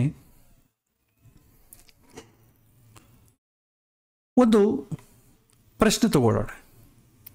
ವಿವಾಹಕ್ಕೆ ಸಂಬಂಧಪಟ್ಟ ಪ್ರಶ್ನೆಯಲ್ಲಿ ಚಂದ್ರ ಏನಾದರೂ 6ನೇ ಮನೆಗಾಗಲಿ 8ನೇ ಮನೆಗಾಗಲಿ ಇತ್ತಂತ ಅಂದ್ಕೊಳ್ಳೋಣ. 6ನೇ ಮನೆ ಏನು? ಶತ್ರುತ್ವ. 8ನೇ ಮನೆ ಏನು? ವಿವಾಹ ವಿಚಾರದಲ್ಲಾದರೆ ವಿಯೋಗ ಅಂತ ಹೇಳ್ತಾರೆ. ಈ ವಿಯೋಗ ಪದ ಕೂಡ ತುಂಬ ಡೆಫಿನೇಷನ್ ಚೆನ್ನಾಗಿ ಅರ್ಥ ಮಾಡ್ಕೋಬೇಕು. ಹಿಂದಿನ ಕಾಲದಲ್ಲಿ, ಪ್ರಾಚೀನ ಕಾಲದಲ್ಲಿ ಡಿವೋರ್ಸ್ ಅಂತ ಓದಿಲ್ಲ. ಮದುವೆ ಮಾಡಿಕೊಂಡ್ರೆ ಇನ್ನಷ್ಟೇ, ಇನ್ನು ಮತ್ತೆ ಬಿಟ್ಟು ಹೋಗೋದು ಪರ್ಮನೆಂಟಾಗಿ ಅದೆಲ್ಲ ಇಲ್ಲ. ಏನೋ ಕೆಲವಿನ ಸಮಯದಲ್ಲಿ ಕೋಪಿಸ್ಕೊಂಡು ತವ್ರ ಮನೆಗೆ ಹೋಗಿ ಮತ್ತೆ ಆ ಕಡೆ ಈ ಕಡೆ ನೋಡಿ ಚೆನ್ನಾಗಿ ಬೈತಾ ಇದ್ದು, ಅವರಿಗೆ ಸಮಾಜದಲ್ಲಿ ಒಂದು ಗೌರವ ಇಲ್ಲದೇ ಇದ್ದರೆ, ತವ್ರ ಮನೆಗಿರೋದಕ್ಕಿಂತ ನನ್ನ ಗಲಾಟೆ ಆದರೂ ಪರವಾಗಿಲ್ಲ, ಹೊಡೆದ್ರೂ ಪರವಾಗಿಲ್ಲ, ನನ್ನ ಗಂಡನ ಮನೆಗೆ ಹೋಗ್ತೀನಿ ಅಂತ ಬಂದ್ಬಿಡೋರು ಹಿಂದೆ. ಯಾಕೆಂದರೆ ಸಮಾಜ ಅದಕ್ಕೆ ಪ್ರತಿಕ್ರಿಯೆಗೊಳಿಸ್ತಾ ಇತ್ತು. ಇವತ್ತು ಪ್ರತಿಕ್ರಿಯೆಗೊಳಿಸೋರು ಯಾರೂ ಇಲ್ಲ. ಇಲ್ಲಿ ಏನಮ್ಮ ಅಂದರೆ ಬಂದ್ಬಿಟ್ಟಿದ್ದೀನಿ ಅಂದರೆ, ಏನು ಚಿಂತೆ ಮಾಡಿಬಿಡು, ಆರಾಮಾಗಿರೋ, ನಿಂಗೆ ನಿಮ್ಮಪ್ಪ ಹೆಂಗೆ ಬೆಳೆಸ್ಯಾರೆ, ನೀ ಅಲ್ಲಿ ಹೋಗಿ ಯಾಕೆ ಕಷ್ಟಪಡ್ತೇವೆ, ಬೇಕಾದರೆ ಅವನೇ ಬರ್ತಾನೆ, ನೀನು ನಿಮ್ಮ ಮನೆಗೆ ಇರು ಅಂತ ಹೇಳುವಂಥ ಸಮಾಜ ಇವತ್ತಿನ ದಿನ ಇದೆ. ಸೊ ಹಾಗಾಗಿ ವಿಯೋಗ ಅಂತಂದರೆ ಹಿಂದಿನ ಕಾಲದಲ್ಲಿ ಸಾವು ಅಂತ ಅರ್ಥ. ಸಾವು ಬಿಟ್ಟರೆ ಬೇರೆ ಯಾವುದು ಕೂಡ ವಿಯೋಗ ಇಲ್ಲವೇ ಇಲ್ಲ. ಇವತ್ತೇನಾಗಿದೆ, ಶಾರೀರಿಕವಾದ ಸಾವು ಇಲ್ಲ, ಮಾನಸಿಕವಾದ ಸಾವು. ಅಂದರೆ ಇವನ ಪಾಲಿಗೆ ಅವಳು ಸತ್ತೋಗ್ತಾಳೆ, ಅವಳ ಪಾಲಿಗೆ ಇವನು ಸತ್ತೋಗ್ತಾನೆ. ಅಂದರೆ ದೇರ್ ಇಸ್ ನೋ ರಿಲೇಷನ್ಶಿಪ್. ಅವ್ರ ದಾರಿ ಅವ್ರದ್ದು, ಇವ್ರ ದಾರಿ ಇವ್ರದ್ದು. ಅದನ್ನು ನೆನೆಸಿಕೊಂಡಾಗಲ ದುಃಖ ಒಂದಲ್ಲ, ದ್ವೇಷ ಬರುತ್ತೆ. ಗಂಡನ್ನು ಕಳ್ಕೊಂಡ್ರೆ ಅಥವಾ ಹೆಂಡತಿನ ಕಳ್ಕೊಂಡ್ರೆ ಪಾಪ ಅವ್ರಿಗೆ ಹಿಂದೆ ಮಾಡಿದಂಥ, ಅವ್ರ ಮೇಲೆ ಹೊಡೆದಿದ್ದು ಬೈದಿದ್ದು ಅದೆಲ್ಲ ನೆನಪಾಗಿ ಪಶ್ಚಾತ್ತಾಪ ಆಗ್ತದೆ. ಈಗ ಹಾಗೇನಿಲ್ಲ, ವಿಯೋಗ ಆಯ್ತು ಅಂದ್ಕೊಳ್ಳಿ, ಈಗ ಖುಷಿ ಆಗ್ತದೆ. ಸೊ ಹಾಗಾಗಿ ವಿಯೋಗ, ಮೃತ್ಯು ಅಂತಂಬ ಶಬ್ದ ಬಂದಾಗ ನೀವು ವಿವಾಹ ವಿಚಾರದಲ್ಲಿ ಸಾವು ಅಂತ ಅಂದ್ಕೊಳ್ಬೇಡಿ. ಒಬ್ಬರಿಗೊಬ್ಬರು ಮನಸ್ಸುಗಳು ಮುರಿದು ಹೋಗುತ್ತೆ ಅಷ್ಟೇ. ಅದು ಸಮ್ಟೈಮ್ಸ್ ವಿಯೋಗಕ್ಕೆ, ಡಿವರ್ಸಿಗೆ ಕೂಡ ಆಗಬಹುದು. ಸೊ ಚಂದ್ರ 6ನೇ ಮನೆಗಾಗಲಿ 8ನೇ ಮನೆ ಆಗಲಿ ಇದ್ದ ಅಂತ ಅಂದ್ಕೊಳ್ಳಿ, ಆ ಪ್ರಶ್ನೆ ಸಮಯದಲ್ಲಿ ವಿವಾಹದ ನಂತರ 8 ವರ್ಷಗಳಲ್ಲಿ ವ್ಯಕ್ತಿ ಸಾಯ್ತಾನೆ ಅಂತಿದ್ವಿ. ಸಾಯ್ತಾನೆ ಅಂತಂದರೆ ಬಿಟ್ಟು ಹೋಗ್ತಾನೆ ಅಂತ ಅರ್ಥ. ಅಥವಾ ಇನ್ನೊಂದು ಏನಂತಂದರೆ ಜೊತೆಗೇ ಇರ್ತಾರೆ, ಅವರ ದಾರಿ ಅವ್ರದ್ದು, ಇವರ ದಾರಿ ಇವ್ರದ್ದು, ಒಬ್ರಿಗೊಬ್ರಿಗೆ ಸಂಬಂಧನೇ ಇಲ್ಲಂಗೆ ಜೀವನ ಮಾಡ್ತಾರೆ. ಏನೋ ದೊಡ್ಡವರಿಗೋಸ್ಕರನೋ ಅಥವಾ ಮಕ್ಕಳಿಗೋಸ್ಕರನೋ ನಾವು ಸ್ಯಾಕ್ರಿಫೈಸ್ ಮಾಡಿದ್ದೀವಿ ಅಂತ ಅಂದುಕೊಂಡಿರ್ತಾರೆ ಅಷ್ಟೆ. ಮಕ್ಕಳ ವಿಚಾರದಲ್ಲಿ ಮಕ್ಕಳಾಗಿದ್ದಾರೆ, ಸುಮ್ಮನೆ ಬಿಟ್ಟುಕೊಳ್ಳೋದಕ್ಕೆ, ಅವ್ರ ಜೀವನ ನಷ್ಟ ಆಗ್ತದೆ, ಅವ್ರ ಮುಂದೆ ನಾವು ಜಗಳಾಡ್ಕೊಳ್ತಾ ಇರೋಣ, ನಮ್ಮನ್ನು ರೋಲ್ ಮಾಡಲ ತೊಗೊಂಡು ಅವ್ರ ಮುಂದಿನ ಜೀವನ ಒಳ್ಳೆಯ ಅಭ್ಯಾಸಗಳು ಕಲಿತಾರೆ. ಈ ರೀತಿ ಕ್ಯಾಲ್ಕುಲೇಷನ್ಸ್, ಪರ್ಮಿಟೇಷನ್, ಕಾಂಬಿನೇಷನ್ ಇಟ್ಕೊಂಡು ಮುಂದುವರಿತಾರೆ. ಸೊ ಹಾಗೆ 6, 8 ಅಂತಂಬೋದು ವಿಯೋಗವನ್ನು ಸೂಚನೆ ಮಾಡ್ತದೆ. ಪ್ರಶ್ನೆ ಕೇಳಿದ ಸಮಯ ಯಾವ ಥರ ಪ್ರಶ್ನೆ ಕೇಳ್ತಾರೆ? ವಿವಾಹ ಆದ ನಂತರ ಹೇಗಿರುತ್ತೆ ಅಂತ ಪ್ರಶ್ನೆ. ವೈವಾಹಿಕ ಜೀವನ ಹೇಗಿರುತ್ತೆ, ದಾಂಪತ್ಯ ಜೀವನ ಹೇಗಿರುತ್ತೆ ಅಂತ ಅಂಬೋ ಪ್ರಶ್ನೆ ಬಂದಾಗ ಆವಾಗ ಚಂದ್ರ ಏನಾದರೂ 6ನೇ ಮನೆಗಾಗಲಿ 8ನೇ ಮನೆ ಆಗಲಿ ಇದ್ದರೆ ಸರ್ವೈವ್ ಆಗೋದು ಕಷ್ಟ ಅಂತ ಒಂದು ಅಂಡರ್ಸ್ಟ್ಯಾಂಡಿಂಗಿಗೆ ಬರಬೇಕು. ಇಮಿಡಿಯೇಟ್ಲಿ ಹೇಳದಿದ್ರೂ ಕೂಡ ಒಂದು ವಾರದ ನಂತರ ಇನ್ನೊಂದು ಸಲ ಬಾಪ ಅಂತ ಹೇಳ್ತೇವೆ. ಅವನು ಯೋಗ ದರಿದ್ರ ಹಾಗೆ ತಂದ್ಕೊಳ್ಳಿ, ಇನ್ನೊಂದು ಸಲ ಬಂದು ಅದೇ ಥರ ಯೋಗ ಇದ್ದಾಗ ಕೇಳ್ತಾನೆ. ಅವಾಗ ನಾವೇನು ಹೇಳ್ತೇವೆ, ಬ್ಯಾಡ್ ಹೇಳಪ್ಪ, ವೈವಾಹಿಕ ತುಂಬ ಕಷ್ಟ ಇದೆ, ಸ್ವಲ್ಪ ನಾವು ಆ ಸಮಯದಲ್ಲಿ ಡಿವೋರ್ಸು ಅದೆಲ್ಲ ಎನ್ಕರೇಜ್ ಮಾಡೋಕ್ಕಾಗಲ್ಲ, ಸ್ವಲ್ಪ ಭಗವಂತನ ಕಡೆ ಮನಸ್ಸನ್ನು ಲಗ್ನ ಮಾಡು ಅಂತ ಹೇಳ್ತೇವೆ. ಯಾವಾಗ ಮನಸ್ಸು ಭಗವಂತನ ಕಡೆ ಹೋಗುತ್ತೋ ಈ ದೊಡ್ಡ ಅನಾಹುತಗಳು ಯಾವುದೂ ಆಗಲ್ಲ. ಅಲ್ಟಿಮೇಟ್ಲಿ ವೈವಾಹಿಕ ಜೀವನ ಚೆನ್ನಾಗಬೇಕಾದ್ರೆ ಅಡ್ಜಸ್ಟ್ ಮಾಡ್ಕೊಳ್ಬೇಕಾದ್ರೆ ನಾವೇ. ರಾತ್ರೋರಾತ್ರಿ ಭಗವಂತ ಇವ್ರ ಮನಸ್ಸಿನಲ್ಲಿ ಬಂದು ನಿನ್ನ ಗಂಡ ತುಂಬ ಒಳ್ಳೆಯನು, ಅವನು ಒಂದು ಮನಸ್ಸಲ್ಲಿ ಬಂದು ನಿನ್ನ ಹೆಂಡತಿ ತುಂಬ ಒಳ್ಳೆಯಳು ಅಂತ ಅವರಿಬ್ಬರಿಗೆ ಹೇಳಿ ರಾಜಿ ಮಾಡಲಿಕ್ಕೆ ಬರೋದಿಲ್ಲ ಭಗವಂತ. ಅದು ಪ್ರಾಕ್ಟಿಕಲ್ ಕೇಸಲ್ಲಿ ಪ್ರಾಬ್ಲಮ್ಸ್ ಆಗೋದಿಲ್ಲ. ಸಿನಿಮಾದಲ್ಲಿ ಸೀರಿಯಲಲ್ಲಿ ಆ ಥರ ತೋರಿಸ್ತಾರೆ. ನಿತ್ಯ ಜೀವನದಲ್ಲಿ ಆ ಥರ ಕೇಸಲ್ಲಿ ಆಗಲ್ಲ, ಲೋ ರ್ಯಾರ್ ಕೇಸಲ್ಲಿ ಆಗ್ತದೆ. ಅಂಥವರಿಂದ ಧರ್ಮ ಏನಾದರೂ ಉಳಿಯುತ್ತೆ, ಸಮಾಜಕ್ಕೆ ಒಳ್ಳೆಯದಾಗಬೇಕು ಅಂತಂದಾಗ ಭಗವಂತ ಆ ರೀತಿ ಪವಾಡಗಳನ್ನು ತೋರಿಸ್ಬೋದು. ಸಾಮಾನ್ಯ ಜನರ ಕೇಸಲ್ಲಿ ಆ ರೀತಿ ಆಗುವುದಿಲ್ಲ. ಸೊ 6, 8 ಮನೆ ಭಾವದಲ್ಲಿ ಚಂದ್ರ ಇದ್ದರೆ ವಿವಾಹದ ನಂತರ ತುಂಬ ಪ್ರತಿಕೂಲವಾಗಿ ಬಿಟ್ಟು ಹೋಗ್ಲಿಕ್ಕೆ ಅವಕಾಶ ಉಂಟು. ಇದನ್ನೇ ದೌರ್ಭಾಗ್ಯ ಯೋಗ ಅಂತ ಕೂಡ ಕರೀತಾರೆ. ಚಂದ್ರ ದುಷ್ಟ ಸ್ಥಾನದಲ್ಲಿ ಇದ್ದರೆ ಆಯುಷ್ಯಕ್ಕೆ ಹಾನಿ. ಇಲ್ಲಿ ಮನಸ್ಸು ಅಂತಂದ್ರೆ ಏನಾಗುತ್ತೆ? ಬಿಡುಗಡೆ. ನಾವು ಯಾವುದನ್ನು ಇಷ್ಟಪಡ್ತೀವೋ ಅದು ನಮ್ಮಿಂದ ದೂರ ಹೋದಾಗ ಏನಾಗುತ್ತೆ? ತುಂಬ ವಿಯೋಗ ಆಗುತ್ತೆ ಮನಸ್ಸು. ಆ ವಿಯೋಗವನ್ನೇ ಹಿಂದಿನ ಕಾಲ ಏನು ಮಾಡ್ತಿದ್ರು, ಹಿಂದಿನ ಕಾಲ ಅವರಿಗೆ ಜಾಸ್ತಿ ಏನು ನಮ್ಮ ಥರ ಆಶೆಗಳಿರಲಿಲ್ಲ. ಅವ್ರಿಗೆ ವಿಯೋಗ ಬರಬೇಕು ಅಂತಂದರೆ ಆ ವಸ್ತುವಿನಿಂದ ದೂರ ಹೋಗೋದಾಗಲಿ ಅಥವಾ ಶಾಶ್ವತವಾಗಿ ವಿಮುಕ್ತಗೊಳ್ಳೋದಾಗಲಿ ಆಗ್ತಿತ್ತು. ಬಟ್ ಈಗ ಆ ಥರ ಏನಿಲ್ಲ. ಈ ಥರ ಈಗ ಸಾಯುವಂಥ ಪ್ರಸಂಗ ಇಲ್ಲವೇ ಇಲ್ಲ. ಅಂದರೆ ಕೊಲ್ಲುವಂಥ ಜನ ಇದ್ದಾರೆ, ತುಂಬ ರ್ಯಾರ್ ಕೇಸು. ಆದರೂ ದಿನ ಸಾಯಕ್ಕಿಂತಲೂ ಡಿವೋರ್ಸ್ ತೊಗೊಳ್ಳೋದು ಉತ್ತಮ ಅಲ್ವಾ ಅಂತಂಬೋ ಸ್ಥಿತಿಗೆ ಕೂಡ ಇವತ್ತಿನ ದಿನ ಬರುವಂಥವ್ರು ಇದ್ದಾರೆ. ಸೊ ಹಾಗಾಗಿ ಸಾವು ಅಂತಂಬೋ ಪದಕಂದಿದ್ದಾಗ ದೇಹತ್ಯಾಗ ಅಂತ ಅಂದ್ಕೊಳ್ಬೇಡಿ. ಮತ್ತೊಂದು ಪ್ರಶ್ನೆ, ಈಗ ಒಂದು ವೇಳೆ ಲಗ್ನದಲ್ಲಿ ಏನಾದರೂ ದುಷ್ಟಗ್ರಹ ಇದ್ದು ಮತ್ತು 7ನೇ ಭಾವದಲ್ಲಿ ಇನ್ನೊಂದು ದುಷ್ಟಗ್ರಹ ಇದ್ದರೆ, ಲಗ್ನದಲ್ಲೂ 7ನೇ ಭಾವದಲ್ಲಿ ಪ್ರಶ್ನೆ ಕೇಳಿದ ಸಮಯದಲ್ಲಿ ಪಾಪಗ್ರಹಗಳಿದೆ, ಲಗ್ನವೂ ಪಾಪಗ್ರಹವಾಗಿದೆ, ಪಾಪಗ್ರಹಗಳಿರೋದು, ಪಾಪಗ್ರಹ ನೋಡೋದು, ಸಪ್ತಮದಲ್ಲೂ ಪಾಪಗ್ರಹ ಇದೆ. ಈ ರೀತಿಯಾದರೆ ವಿವಾಹದ ನಂತರ ಹೆಚ್ಚು ದಿನ ಉಳಿಯುವುದಿಲ್ಲ, ಸಾವು ಸಂಭವಿಸ್ತದೆ ಅಂತ ಹೇಳ್ತಾರೆ. ಲಗ್ನ ಪತ್ನಿ ಭಾವ, ಪತಿ ಅಥವಾ ಪತ್ನಿ ಎರಡೂ ಕೂಡ ದುಷ್ಟಗ್ರಹದಿಂದ ಆಗಿದ್ದರೆ ವಿವಾಹ ಸರ್ವೈವ್ ಆಗೋದಿಲ್ಲ ಅಂತ ಒಂದು ಅಂಡರ್ಸ್ಟ್ಯಾಂಡಿಂಗಿಗೆ ಬರಬೇಕು. ನಂತರ ಇನ್ನೊಂದು ಸೂತ್ರ, ಚಂದ್ರ ಒಂದು ಲಗ್ನದಲ್ಲಿದ್ದು ಸಪ್ತಮದಲ್ಲಿ ಏನಾದರೂ ಕುಜೆ ಇದ್ದರೆ, ಸಪ್ತಮದಲ್ಲ ಅಷ್ಟಮ ಸ್ಥಾನವನ್ನು ನಾವು ಸೌಭಾಗ್ಯ ಸ್ಥಾನ ಅಂತ ಕರಿತೇವೆ. ಗಂಡು ಅಥವಾ ಹೆಣ್ಣಿಗಾದರೆ ಸೌಭಾಗ್ಯ ಅಂತ ಕರಿತೇವೆ, ಗಂಡಗಾದರೆ ಕೂಡ ಹೆಂಡತಿ ಆಯುಷು ಅವ್ರಿಗೆ ಕೂಡ ತುಂಬ ಇಂಪಾರ್ಟೆಂಟ್. ಹಿಂದಿನ ಕಾಲದಲ್ಲಿ ವೈಧವ್ಯ ಅಂತಂಬೋದು ಗಂಡು ಹೆಣ್ಣು ಸಮವಾಗಿ ಪರಿಪಾಲನೆ ಮಾಡ್ತಾಯಿದ್ರು. ಗಂಡಸು ಕೂಡ ವೈಧವ್ಯ ಆಗಿದ್ದಾನೆ ಅಂತಂದರೆ ಅವನು ವಿಡೋಯರ್ ಆಗಿದ್ದಾನೆ ಅಂದರೆ ಅವನು ಕೆಲವಿನ ರೂಲ್ಸ್ ಇತ್ತು ಅವನಿಗೆ ಕೂಡ. ಯಾವ ಥರ ಬಟ್ಟೆ ಹಾಕ್ಕೊಳ್ಬೇಕು, ಹೇಗೆ ನಡ್ಕೊಳ್ಬೇಕು, ಎಂತಹ ಪ್ರಸಂಗದಲ್ಲಿ ಅವನು ಎಂಟರ್ ಆಗಬೇಕು, ಯಾವ ವಿಷಯದಲ್ಲಿ ಅವನು ಎಲಿಜಿಬಲ್ ಅಲ್ಲ, ಈ ಥರ ತುಂಬ ಇದೆ. ಆದರೆ ಕೆಲವಿನ ಕಡೆ ಹೆಣ್ಣು ಮಕ್ಕಳ ಮೇಲೆ ಬಲವಂತವಾಗಿ ಆ ರೂಲ್ಸನ್ನು ವೃದ್ಧಿ ಅವ್ರನ್ನ ಮುಂದುವರಿಸಿದ್ದಾರೆ. ಗಂಡು ಮಕ್ಕಳು ಸ್ವಚ್ಛಂದವಾಗಿ ಬಿಟ್ಟುಬಿಟ್ಟಿದ್ದಾರೆ. ಇವಾಗಾದರೆ ವಿಡೋಯರ್ ಅಂತಂಬೋದು ಗಂಡು ಮಕ್ಕಳಿಗೆ ಅಸಲು ಏನು ರೂಲ್ಸ್ ಇಲ್ಲೇ ಅಂದ್ಕೋತಿದ್ದಾರೆ. ಹೆಣ್ಣು ಮಕ್ಕಳಿಗೆ ಏನಾದರೂ ಶುಭ ಕಾರ್ಯ ಬರ್ತಾಯಿದ್ರೆ ಅವ್ರು ಬರಬಾರ್ದು, ಅವ್ರು ಮುಂದುವರಿಬಾರ್ದು, ಈ ಥರ 24 ರೂಲ್ಸ್ ಇವತ್ತೂ ನಡೀತಾ ಇದೆ. ಬಟ್ ಗಂಡು ಮಕ್ಕಳಿಗೆ ಅದು ಯಾವುದೂ ಇಲ್ಲವೇ ಇಲ್ಲ. ಅವ್ರಿಗೆ ಕೂಡ ಸೇಮ್ ರೂಲ್ಸ್ ಫಾಲೋ ಆಗ್ತದೆ. ಅವ್ರು ಯಾರಿಗೂ ಕೂಡ ಸಲಹೆ ಕೊಡಲಿಕ್ಕೆ ಬರೋದಿಲ್ಲ. ವಿವಾಹದಲ್ಲಿ ಒಂದು ಸಲಹೆ ಕೊಡಲಿಕ್ಕೆ ಬರೋದಿಲ್ಲ, ಒಂದು ದಾನ ಸ್ವೀಕಾರ ಮಾಡಲಿಕ್ಕೂ ಬರೋದಿಲ್ಲ. ಆ ಕಾರ್ಯಕ್ರಮಕ್ಕೆ ಅವನು ಸೇಮ್ ಇವ್ರಿಗೆ ಏನು ರೂಲ್ಸ್ ಇದೆಯೋ ಅದೇ ರೂಲ್ಸ್ ಅವ್ರಿಗೂ ಕೂಡ ಫಾಲೋ ಆಗಬೇಕು. ಬಟ್ ಈಗಿಲ್ಲ. ಸೊ ಸಪ್ತಮ ಭಾವದಲ್ಲಿದ್ದರೆ ವಿವಾಹದ ನಂತರ ಕೇವಲ 8 ತಿಂಗಳು ಮಾತ್ರ ಜೀವಿಸ್ತಾನೆ. ಇದು ತುಂಬ ನಾವು ಡೀಪಾಗಿ ಜಾತಕ ಅದು ಇದು ನೋಡಿ ಹೇಳಬೇಕಾಗುತ್ತೆ. ಡೈರೆಕ್ಟಾಗಿ ಜೀವಿಸ್ತಾನೆ ಸಾಯ್ತಾನೆ ಅಂತಂಬ ವರ್ಡ್ಸು ನಾವು ವಿವಾಹದಲ್ಲಿ ಬಳಸಲಿಕ್ಕಾಗೋದಿಲ್ಲ. ಇಲ್ಲಿ ನಾವು ಕೊಟ್ಟಿರೋದು ಕೇವಲ 2 ಕಾಂಬಿನೇಷನ್ ಹೇಳಿದ್ದಾರೆ. ಅದಕ್ಕೆ ಶುಭ ಗ್ರಹಗಳ ಸಂಬಂಧವೇ ಇಲ್ಲದಿದ್ದರೆ, ಅವನು ಜಾತಕ ಕೂಡ ಅದೇ ಥರ ಯೋಗ ಇದ್ದರೆ, ಜಾತಕದಲ್ಲಿ ಯೋಗ ಹೇಗಿರುತ್ತೋ ಅದೇ ಥರನೇ ಪ್ರಶ್ನೆ ಕೂಡ ಕನೆಕ್ಟ್ ಆಗ್ತದೆ. ಹಾಗಾಗಿ ಲಗ್ನದಲ್ಲೂ ಮತ್ತು ಅಷ್ಟಮದಲ್ಲೂ ಪಾಪಗ್ರಹ ಸಂಬಂಧ ಬಂದು ಯಾವ ರೀತಿಯಾದಂಥ ಶುಭಗ್ರಹಗಳಿಲ್ಲದೇ ಇದ್ದರೆ ಆ ವಿವಾಹ ಸರ್ವೈವ್ ಆಗಲ್ಲ. ಅದು ಮೃತ್ಯು ಹೊಂದಬಹುದು, ಡಿವೋರ್ಸ್ ತೊಗೊಳ್ಬೋದು, ಒಂದೇ ಮನೆಗೆ ಇಬ್ಬರೂ ಕೂಡ ಏನೂ ಸಂಬಂಧ ಇಲ್ಲದೇ ಇರ್ಬೋದು. ಈ ಕಾರಣಗಳೆಲ್ಲ ಹೇಳ್ಬೋದು. ಇದು ಇವತ್ತಿನ ದಿನ ಅಪ್ಡೇಟ್, ಹಿಂದಿನ ಕಾಲದಲ್ಲಿ ಇಲ್ಲದು. ಇವತ್ತಿನ ದಿನ ಈ ರೀತಿ ಚಾಯ್ಸ್ಗಳಿದೆ. ಹಿಂದಿನ ಕಾಲ ಸಾವು ಅಂತಂಬುದು ಒಂದೇ ಇತ್ತು. ಹಾಗಾಗಿ ಕಾಲಕ್ಕೆ ತಕ್ಕಂತೆ ನಾವು ಅದನ್ನು ಅರ್ಥ ಮಾಡಿಕೊಳ್ಬೇಕಾಗಿ ಬರುತ್ತೆ. ಮತ್ತೊಂದು ಸೂತ್ರ,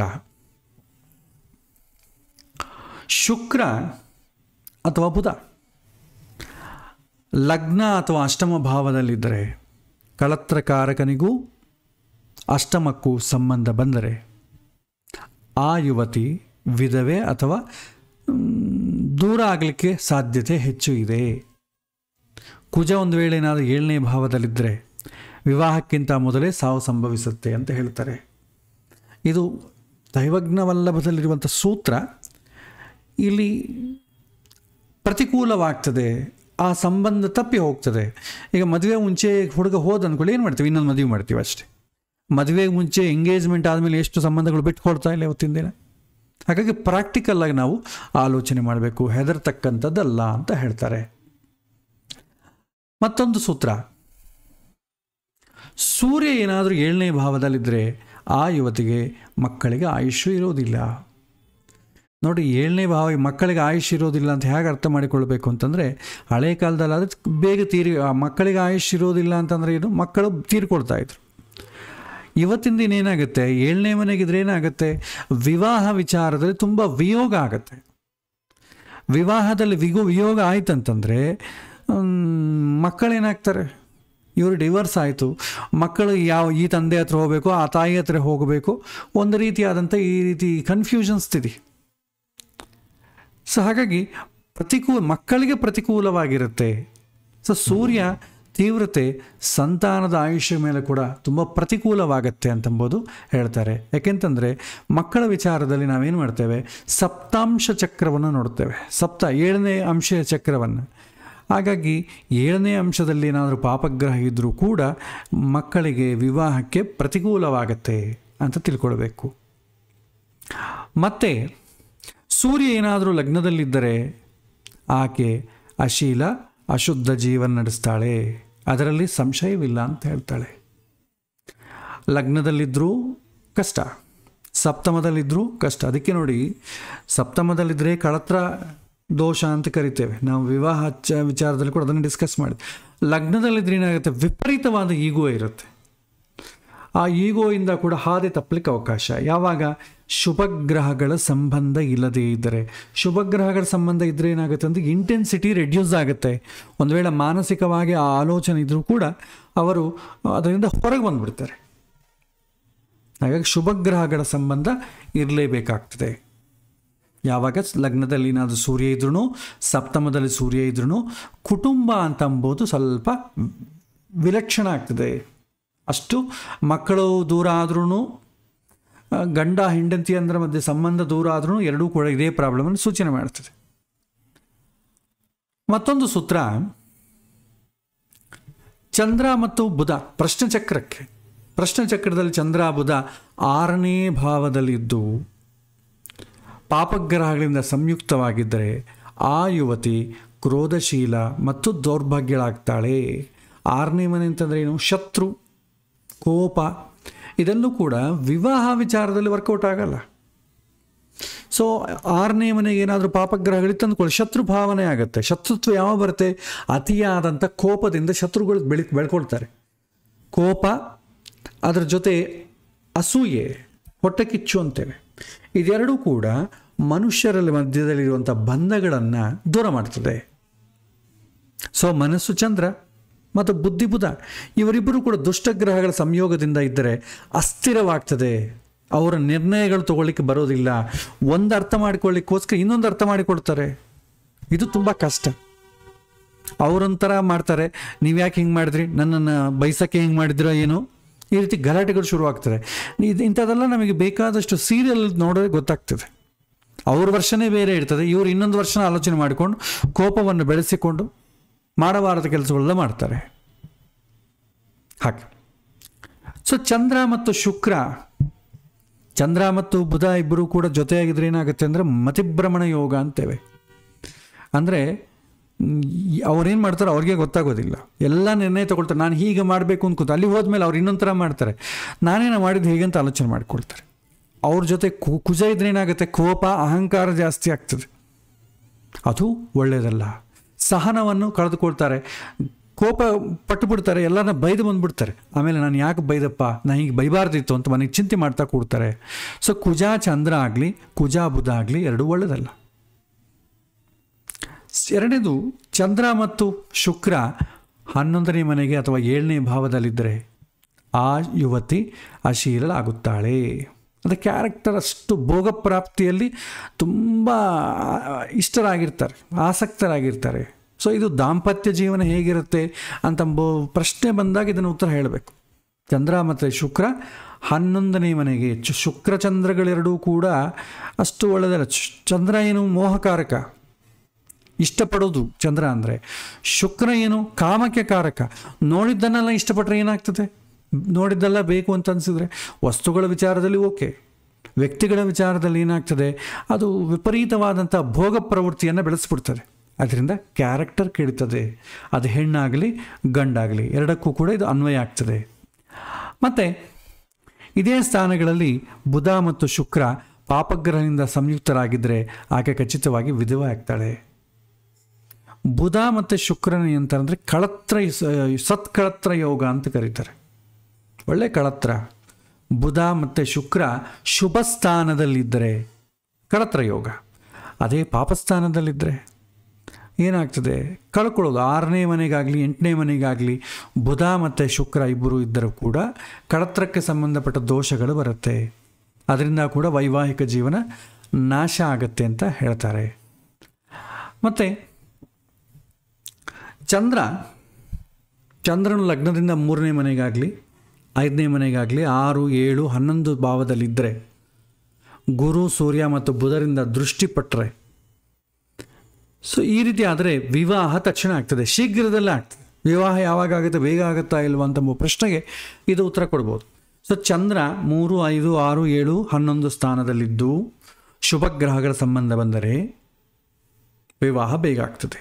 ಅದೇ ಪಾಪಗ್ರಹಗಳ ಸಂಬಂಧ ಬಂದು ಪಾಪಗ್ರಹಗಳ ದೃಷ್ಟಿ ಇದ್ದರೆ ವೈವಾಹಿಕ ವ್ಯವಸ್ಥೆ ತುಂಬ ಅಡೆತಡೆಗಳು ಉಂಟಾಗ್ತದೆ, ತುಂಬ ಲೇಟ್ ಆಗ್ತದೆ.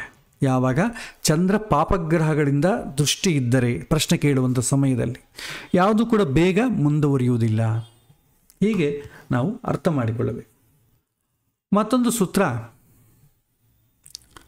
ಬಲವಾದಂಥ ಶುಕ್ರ ಏನಿದ್ದಾನೆ ಅವನು ಬುಧ ಅಥವಾ ಲಗ್ನದಲ್ಲಿರುವಂಥ ಚಂದ್ರನ ದೃಷ್ಟಿ ನೋಡಿದರೆ ವಿವಾಹದಲ್ಲಿ ತುಂಬ ತಡ ಆಗ್ತದೆ.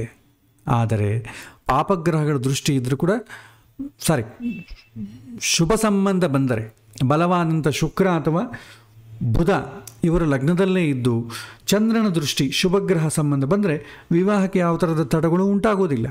ಪಾಪಗ್ರಹಗಳ ಸಂಬಂಧ ಏನಾಗ್ತದೆ, ತಡ ಉಂಟಾಗ್ತದೆ, ಲೇಟ್ ಆಗ್ತದೆ. ಸೊ ಶುಕ್ರನ ದೃಷ್ಟಿ ವಿವಾಹವನ್ನು ವೇಗವಾಗಿ ಮಾಡ್ತದೆ. ಲಗ್ನವನ್ನೇನಾದರೂ ಶುಕ್ರವನ್ನು ನೋಡಿದರೆ ಆ ಲಗ್ನಕ್ಕೆ ಶುಭಗ್ರಹಗಳ ಸಂಬಂಧ ಬಂದರೆ ಆವಾಗ ಮದುವೆ ಬೇಗ ಆಗ್ತದೆ.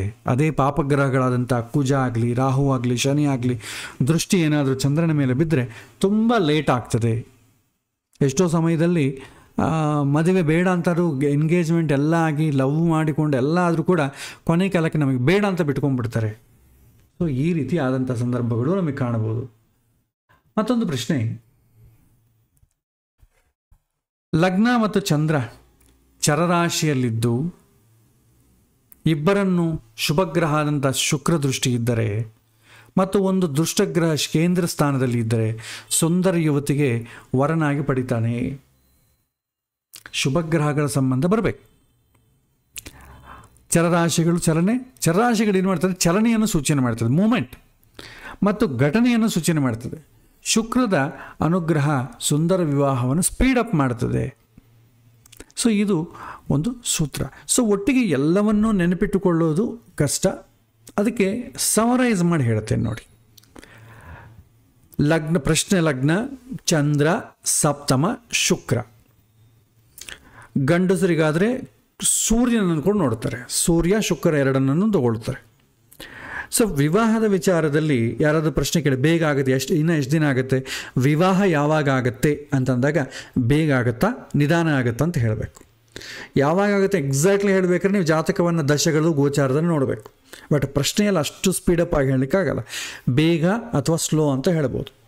ಪ್ರಶ್ನೆ ಕೇಳುವ ಸಮಯದಲ್ಲಿ ಲಗ್ನ, ಚಂದ್ರ ಶುಭ ಸ್ಥಾನದಲ್ಲಿದ್ದು ಶುಭ ಗ್ರಹಗಳ ನೋಡಿದರೆ, ವಿಶೇಷವಾಗಿ ಚರರಾಶಿಯಲ್ಲಿದ್ದರೆ ಮೂಮೆಂಟ್ ಬೇಗ ಇರುತ್ತೆ, ಸ್ಥಿರ ರಾಶಿಯಾದರೆ ಸ್ವಲ್ಪ ಸ್ಲೋ. ಸೊ ಚರರಾಶಿಯಲ್ಲಿದ್ದು ಶುಭ ಗ್ರಹಗಳ ಸಂಬಂಧ ಬಂದರೆ ಅಥವಾ ಶುಭ ಗ್ರಹಗಳ ಕೇಂದ್ರ ಕೋಣ ಸ್ಥಾನದಲ್ಲಿದ್ದರೆ ಮದುವೆ ಬೇಗ ಆಗುತ್ತೆ. ಪಾಪಗ್ರಹಗಳ ಸಂಬಂಧ ಬಂದರೆ ನಿಧಾನವಾಗಿ ಆಗುತ್ತೆ. ಎರಡು ಗ್ರಹಗಳ ಸಂಬಂಧ ಇತ್ತು ಅಂತ ಅಂದ್ಕೊಳ್ಳಿ, ಶುಭ ಗ್ರಹದ ಬಲ ಜಾಸ್ತಿ ಇದ್ದರೆ ಬೇಗ ಆಗುತ್ತೆ, ಸ್ವಲ್ಪ ಟ್ರಬಲ್ ಇದ್ದರೂ ಕೂಡ ಆಗುತ್ತೆ ಕೆಲಸ.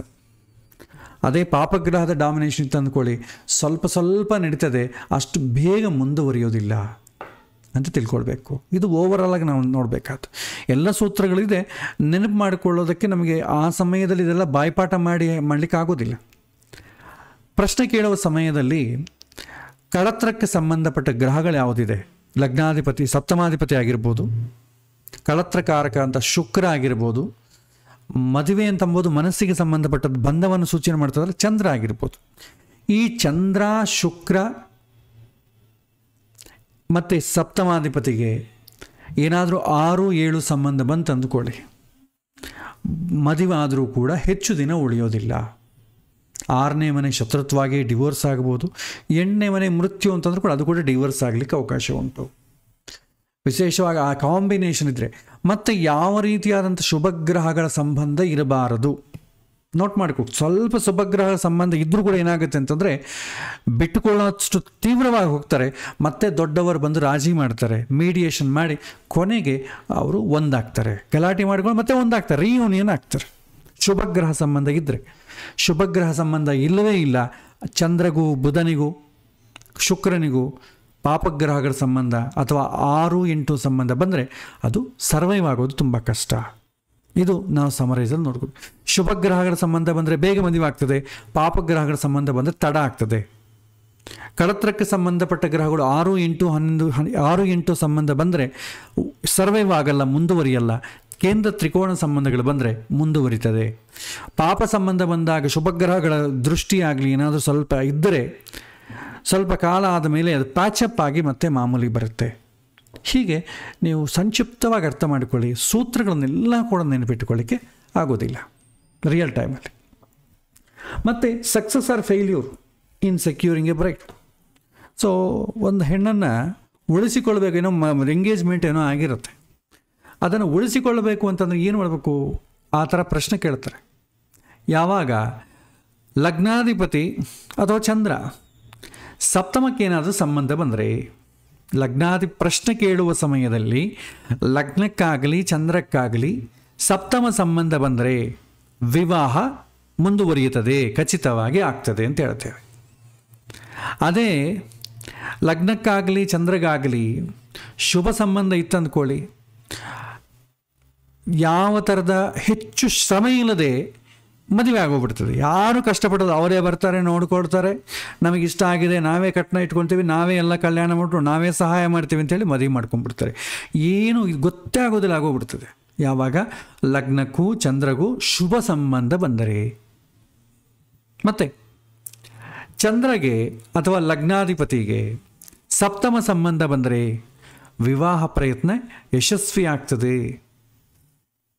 ಆಮೇಲೆ ಸಪ್ತಮಾಧಿಪತಿ ಇದಕ್ಕೆ ವಿಪರೀತವಾಗಿ, ಸಪ್ತಮಾಧಿಪತಿಗೂ ಪಾಪ ಸಂಬಂಧ ಬಂದ್ರೂ, ಅಫ್ಲಿಕ್ಟೆಡ್ ಅಂದರೆ ಪಾಪ ಸಂಬಂಧ, ಅಥವಾ ಅಸ್ತಂಗತ ಆದ್ರೂ, ಪಾಪಗ್ರಹಗಳ ಸಂಯೋಗ ಆದ್ರೂ ವಿವಾಹ ವಿಫಲ ಆಗ್ತದೆ. ಅಂದರೆ ಯಾವ ರೀತಿಯಾದಂಥ ಶುಭಗ್ರಹ ಸಂಬಂಧ ಇಲ್ಲ, ಸಪ್ತಮಾಧಿಪತಿ ಪಾಪಗ್ರಹ ಸಂಬಂಧ ಬರೋದು ಅಸ್ತಂಗತ ಆಗೋದಾದರೆ ವಿವಾಹ ಮುಂದುವರಿಯೋದಿಲ್ಲ, ವಿಫಲವಾಗ್ತದೆ. ಹತ್ತಿರ ಬರೋದು ಕ್ಯಾನ್ಸಲ್ ಆಗೋದು, ಇಷ್ಟಪಡೋದು ಕ್ಯಾನ್ಸಲ್ ಆಗೋದು, ಈ ರೀತಿ ಆಗ್ತದೆ. ಅದೇ ರೀತಿ ಪಾಪಗ್ರಹಗಳು 3ನೇ ಮನೆ ಅಧಿಪತಿ 4ನೇ ಮನೆ ಅಧಿಪತಿ ಜೊತೆಗಿದ್ದರೆ ಅವರಿಗೆ ಮದುವೆ ಹೆಂಗಾಗುತ್ತೆ ಅಂದರೆ ತಂದೆಯಿಂದ ಆಗಲೋ ಅಥವಾ ಸಹೋದರರಿಂದ ಆಗಲೋ ತುಂಬ ಮದುವೆ ಮುಂದುವರಲಿಕ್ಕೆ ಅಡೆತಡೆಗಳಾಗ್ತದೆ. ಆಮೇಲೆ ಶುಭಗ್ರಹಗಳ ಇನ್ವಾಲ್ವ್ಮೆಂಟ್ ಇದ್ದರೆ ಯಶಸ್ಸು ಪಡಿಬೋದು. ಅದೇ ಒಂದು ಮೂಲದಿಂದ ಯಶಸ್ಸಾಗ್ತದೆ. ಯಾವಾಗ ಶುಭಗ್ರಹಗಳ ಸಂಬಂಧ ಬರಬೇಕು. ಒಂದು ವೇಳೆ 3-4 ಪಾಪಗ್ರಹಗಳ ಸಂಬಂಧ ಬಂದರೂ ಕೂಡ ಶುಭಗ್ರಹ ಸಂಬಂಧ ಕೂಡ ಸ್ವಲ್ಪ ಇದ್ದರೆ ಯಶಸ್ವಿ ಆಗಲಿಕ್ಕೆ ಅವಕಾಶ ಉಂಟು ಅಂತ ಹೇಳ್ತಾರೆ. ಆಮೇಲೆ ಪ್ರೀತಿ ಮದುವೆ ಸರ್ವೈವ್ ಆಗುತ್ತಾ ಇಲ್ಲ, ಮುಂದುವರಿಯುತ್ತೇ ಇಲ್ಲ. ಇಷ್ಟಪಟ್ಟು ಮದುವೆ ಆಗಿರ್ತಾರೆ, ಅದು ಮುಂದುವರಿಯುತ್ತಾ ಇಲ್ಲ, ಹಾಗೆ ಸರ್ವೈವ್ ಆಗುತ್ತೆ ಅಂತ ಪ್ರಶ್ನೆ ಕೇಳಿದಾಗ ಆವಾಗ ಕೆಲ ಕಾಂಬಿನೇಷನ್ ಹೇಳ್ತಾರೆ. ಸೊ ಲಗ್ನಾಧಿಪತಿಗೂ ಸಪ್ತಮಾಧಿಪತಿಗೂ ಏನೋ ಸಂಬಂಧ ಇದ್ದರೆ ಆ ಪ್ರಶ್ನೆ ಕೇಳಿದಾಗ ಇವರಿಬ್ಬರು ಮಧ್ಯೆ ಹೇಗಿದೆ, ಒಂದಾಗ್ತಾರೆ ಇಲ್ಲ, ಇಲ್ಲಪ್ಪ ಇಬ್ಬರು ಪ್ರೀತಿ ಅದೆಲ್ಲ ಇರಬೇಕು ಅಂತಂದರೆ ಲಗ್ನಾಧಿಪತಿ ಸಪ್ತಮಾಧಿಪತಿ ಸಂಬಂಧ ಇರಬೇಕು ಅವ್ರ ಪ್ರಶ್ನೆ ಕೇಳಿದಾಗ. ಆ ಥರ ಇದ್ದರೆ ಇಬ್ಬರು ಕೂಡ ಒಬ್ಬರಂದರೆ ಒಬ್ಬರು ಇಷ್ಟ. ಆ ಇಷ್ಟ ಏನಾಗುತ್ತೆ ಒಂದೊಂದು ಸಲ ಸ್ವಲ್ಪ ಈಗೋ ಇತ್ತು ಅಂದ್ಕೊಳ್ಳಿ ಇಷ್ಟದ ಜೊತೆ, ಅವಾಗೇನಾಗುತ್ತೆ ತಮ್ಮದೇ ಆಗಬೇಕು ಅಂತ ಹಠವಾದಿಗಳಾಗ್ತಾರೆ. ನಾನು ಹೇಳಿದ ಥರನೇ ಇರಬೇಕು ಈ ಥರ ಅಬದ್ಧ ಅಂದ್ಕೊಳ್ಳಿ, ತಾತ್ಕಾಲಿಕವಾದಂಥ ಶತ್ರುತ್ವ ಬೆಳೆಯುತ್ತದೆ, ಓವರ್ ಡಿಪೆಂಡೆನ್ಸಿ ಅಂತೀವಿ. ಸೊ ಸ್ನೇಹ, ಪರಸ್ಪರ ಸ್ನೇಹ ಮತ್ತು ಪ್ರೀತಿ ಇದೆ, ತಾತ್ಕಾಲಿಕವಾಗಿ ಬಿಟ್ಟುಕೊಳ್ಳೋದು ಕೂಡ ಇರ್ತದೆ. ಯಾಕಂದರೆ ಒಬ್ಬರ ಮೇಲೆ ಒಬ್ಬರು ಪ್ರೆಷರ್ ಸಾಧಿಸ್ಲಿಕ್ಕೋಸ್ಕರ. ಆಮೇಲೆ ಈ ಶುಭ ಸಂಬಂಧ ಅಲ್ಲದೆ ಪಾಪ ಸಂಬಂಧ, ಶತ್ರುತ್ವ ಸಂಬಂಧ ಇತ್ತು ಅಂದ್ಕೊಳ್ಳಿ, ಲಗ್ನಾಧಿಪತಿಗೂ ಸಪ್ತಮಾಧಿಪತಿಗೂ ಶತ್ರು ಸಂಬಂಧ ಇದ್ದರೆ, ಒಬ್ಬರನ್ನೊಬ್ಬರು ಶತ್ರುಗಳಾಗಿದರೆ ನಿರಂತರ ಜಗಳ ಆಗ್ತಾ ಇರುತ್ತೆ.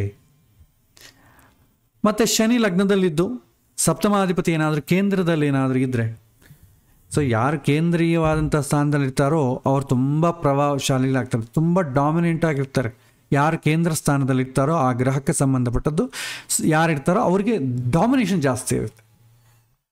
ಒಂದು ವೇಳೆ ಲಗ್ನಾಧಿಪತಿ ಸಪ್ತಮಾಧಿಪತಿ ಒಂದೇ ಮನೆಗಿದ್ದರೆ ಸೇಮ್ ಸೈನ್. ಸೊ ಜಗಳವಾಗಿದ್ದರೂ ಕೂಡ ಪುನಃ ಹೊಂದಾಣಿಕೆ ಆಗ್ತಾರೆ, ಜಗಳಾಡಿಕೊಳ್ತಾರೆ ಮತ್ತೆ ಒಂದಾಗ್ತಾರೆ, ಜಗಳಾಡಿಕೊಳ್ತಾರೆ ಮತ್ತೆ ಒಂದಾಗ್ತಾರೆ. ಪ್ರಶ್ನೆ ಕೇಳುವ ಸಮಯದಲ್ಲಿ ಸೂರ್ಯ ಆಗಲಿ ಶುಕ್ರ ಆಗಲಿ ಬಲಹೀನವಾಗಿದ್ದರೆ ಸೌಖ್ಯದ ಕೊರತೆ. ಸೊ ಪ್ರೀತಿ ಎಲ್ಲ ಇದೆ, ಡಾಮಿನೇಷನಿಂದಾನೋ ಅಥವಾ ಬೇರೆ ಬೇರೆ ಕಾರಣಗಳಿಂದ ಹೊಂದಾಣಿಕೆ ಹತ್ತಿರ ಒಬ್ಬರೊಬ್ಬರು ಇರೋದೇ ಇಲ್ಲ, ಆ ರೀತಿ ಆಗ್ತದೆ. ಯಾವಾಗ ಇವರಿಬ್ಬರ ಮಧ್ಯದಲ್ಲಿ ಪ್ರೀತಿ ಬಾಂಧವ್ಯಗಳು ಇದೆಯಾ ಇಲ್ವಾ ಅಂತ ಪ್ರಶ್ನೆ ಬಂದಾಗ ಈ ರೀತಿ ನೋಡ್ತೇವೆ. ಲಗ್ನ ಸಪ್ತಮ ಎರಡನ್ನು ನೋಡ್ತೇವೆ. ಲಗ್ನಕ್ಕೂ ಸಪ್ತಮಕ್ಕೂ ಶುಭ ಸಂಬಂಧ, ಮಿತ್ರ ಸಂಬಂಧ ಬಂದರೆ ಪರಸ್ಪರ ಸ್ನೇಹವಾಗಿರ್ತಾರೆ. ಶತ್ರು ಸಂಬಂಧ ಬಂದರೆ ನಿರಂತರ ಜಗಳ ಆಗ್ತದೆ, ಶತ್ರುಗಳತ್ತೆ ವರ್ತನೆ ಮಾಡ್ತಾರೆ. ಇಬ್ಬರು ಕೇಂದ್ರ ಸ್ಥಾನದಲ್ಲಿದ್ದು ಶನಿ ಸಂಬಂಧ ಇದ್ದರೆ ಯಾರೋ ಒಬ್ಬರು ಡಾಮಿನೆನ್ಸ್ ಆಗಿರ್ತಾರೆ. ಒಂದೇ ರಾಶಿಯಲ್ಲಿದ್ದರೆ ಜಗಳ ಆದರೂ ಕೂಡ ಪರವಾಗಿಲ್ಲ, ಮತ್ತೆ ಹೊಂದಾಣಿಕೆ ಆಗ್ತದೆ. ಗ್ರಹ ಮೈತ್ರ ಒಂದೇ ಆದ್ರೂ ಒಂದೇ ರಾಶಿಯಲ್ಲಿದ್ರೂ ಇದೇ ರೀತಿ ಮತ್ತೆ ಹೊಂದಾಣಿಕೆ ಆಗ್ತದೆ. ಜಗಳಗಳೇ ಬರೋದಿಲ್ಲ ಅಂತ ಅರ್ಥ ಅಲ್ಲ, ಬಂದರೂ ಕೂಡ ಹೆಚ್ಚೊತ್ತು ಉಳಿಯೋದಿಲ್ಲ.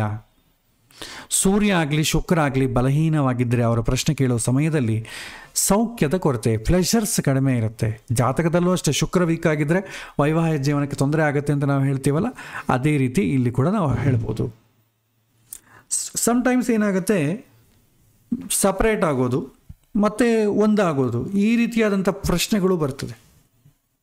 ಸೊ ಹೆಂಡತಿ ಕೋಪದಿಂದ ಮನೆ ಬಿಟ್ಟು ಹೊಟ್ಟೋಗಿದ್ದಾಳೆ ಅಥವಾ ಗಂಡ ಕೋಪ ಬಂದು ಮನೆ ಬಿಟ್ಟು ಹೊಟ್ಟೋಗಿದ್ದಾನೆ, ಮತ್ತೆ ನಾವು ಈ ರಿಯೂನಿಯನ್ ಆಗ್ತೀವ ಅಥವಾ ಮತ್ತೆ ಏನಾದರೂ ಇದು ಹೀಗೆ ಡೈವರ್ಸ್ ಎಂಬುದು ಮುಂದೆ ಬರೀತದ, ಅವರು ನೋಟಿಸ್ ಕಳಿಸಿದ್ದಾರೆ, ಇದು ಡೈವರ್ಸ್ ತೊಗೊಳ್ಳೇಬೇಕಾ ಅಥವಾ ಮತ್ತೆ ಮುಂದೆ ಏನಾದರೂ ಸರ್ವೈವ್ ಆಗಲಿಕ್ಕೆ ಅವಕಾಶ ಉಂಟಾ ಅಂತ ಪ್ರಶ್ನೆ ಕೇಳ್ತಾರೆ.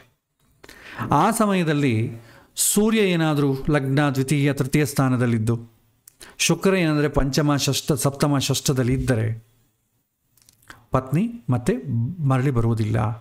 ಸೂರ್ಯ ಲಗ್ನ ದ್ವಿತೀಯ 3ನೇ ಮನೆಗೆ ಸೂರ್ಯ ಪಾಪಗ್ರಹ, ಅದು ಒಳ್ಳೆಯದಲ್ಲ. ಡಾಮಿನೇಷನ್, ಇವರು ಗಟ್ಟಿಯಾಗಿ ಕೂತ್ಬಿಡ್ತಾರೆ. ಶುಕ್ರ ಏನಾದರೂ 5, 6, 7ನೇ ಮನೆಗಿದ್ದರೆ ಅವರು ಕೂಡ ಹಠವಾದಿ, 6ನೇ ಮನೆಗೆ ಶತ್ರುತ್ವವನ್ನು ಬೆಳೆಸಿಕೊಂಡು ಹೋಗ್ತಾರೆ, ಅವನೇ ಕಾಂಪ್ರಮೈಸ್ ಆಗಬೇಕು ಅಂತ ಹೇಳ್ತಾರೆ.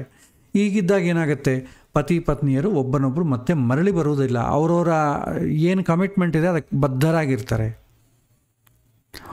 ಪ್ರಶ್ನೆ ಕೇಳಿದ ಸಮಯದಲ್ಲಿ ಶುಕ್ರ ಏನಾದರೂ ಬಕ್ರಿ ಆಗಿದ್ದರೆ ಪತ್ನಿ ಮರಳಿ ಬರ್ತಾಳೆ, ನೋಟಿಸ್ ಕಳಿಸಿದ್ರು ಕೂಡ ಸ್ವಲ್ಪ ಕಾಲದ ನಂತರ ಬೇಡ ಅಂತೇಳಿ ಮತ್ತೆ ಒಟ್ಟಿಗೆ ಬರ್ತಾಳೆ.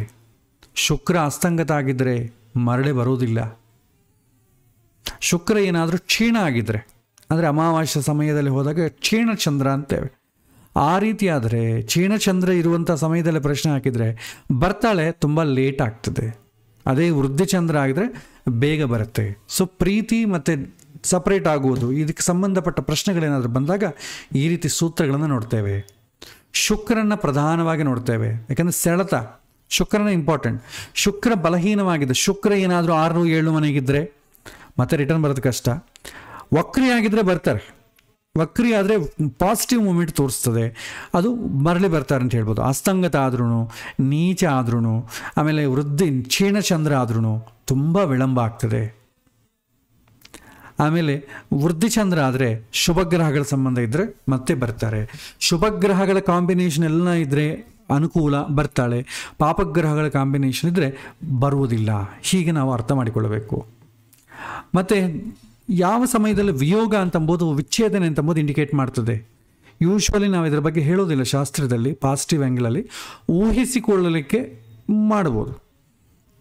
ಸೊ ಪ್ರಶ್ನೆ ಕೇಳಿದ ಸಮಯದಲ್ಲಿ ಲಗ್ನಕ್ಕೂ ಸಪ್ತಮಾಧಿಪತಿಗೂ ಪಾಪಗ್ರಹಗಳ ಸಂಬಂಧ ಬಂದರೆ, ರಾಹು ಕೇತುಗಳ ಸಂಬಂಧ ಬಂದರೆ ವಿಚ್ಛೇದನ ಯೋಗ ಅಂತೇವೆ. ಯಾವ ಶುಭಗ್ರಹಗಳು ಸಂಬಂಧ ಇಲ್ಲದೆ ಅವನು ಪ್ರಶ್ನೆ ಕೇಳಿದ ಸಮಯದಲ್ಲಿ ಲಗ್ನಕ್ಕೂ ಸಪ್ತಮಕ್ಕೂ ಪಾಪ ಸಂಬಂಧ ಬಂದರೆ, ಅದರಲ್ಲೂ ರಾಹು ಕುಜಗಳ ಸಂಬಂಧ ಬಂದರೆ ವಿಚ್ಛೇದನ ಮುಂದುವರಿಲಿಕ್ಕೆ ಅವಕಾಶ ಉಂಟು ಅಂತ ಹೇಳ್ತೇವೆ.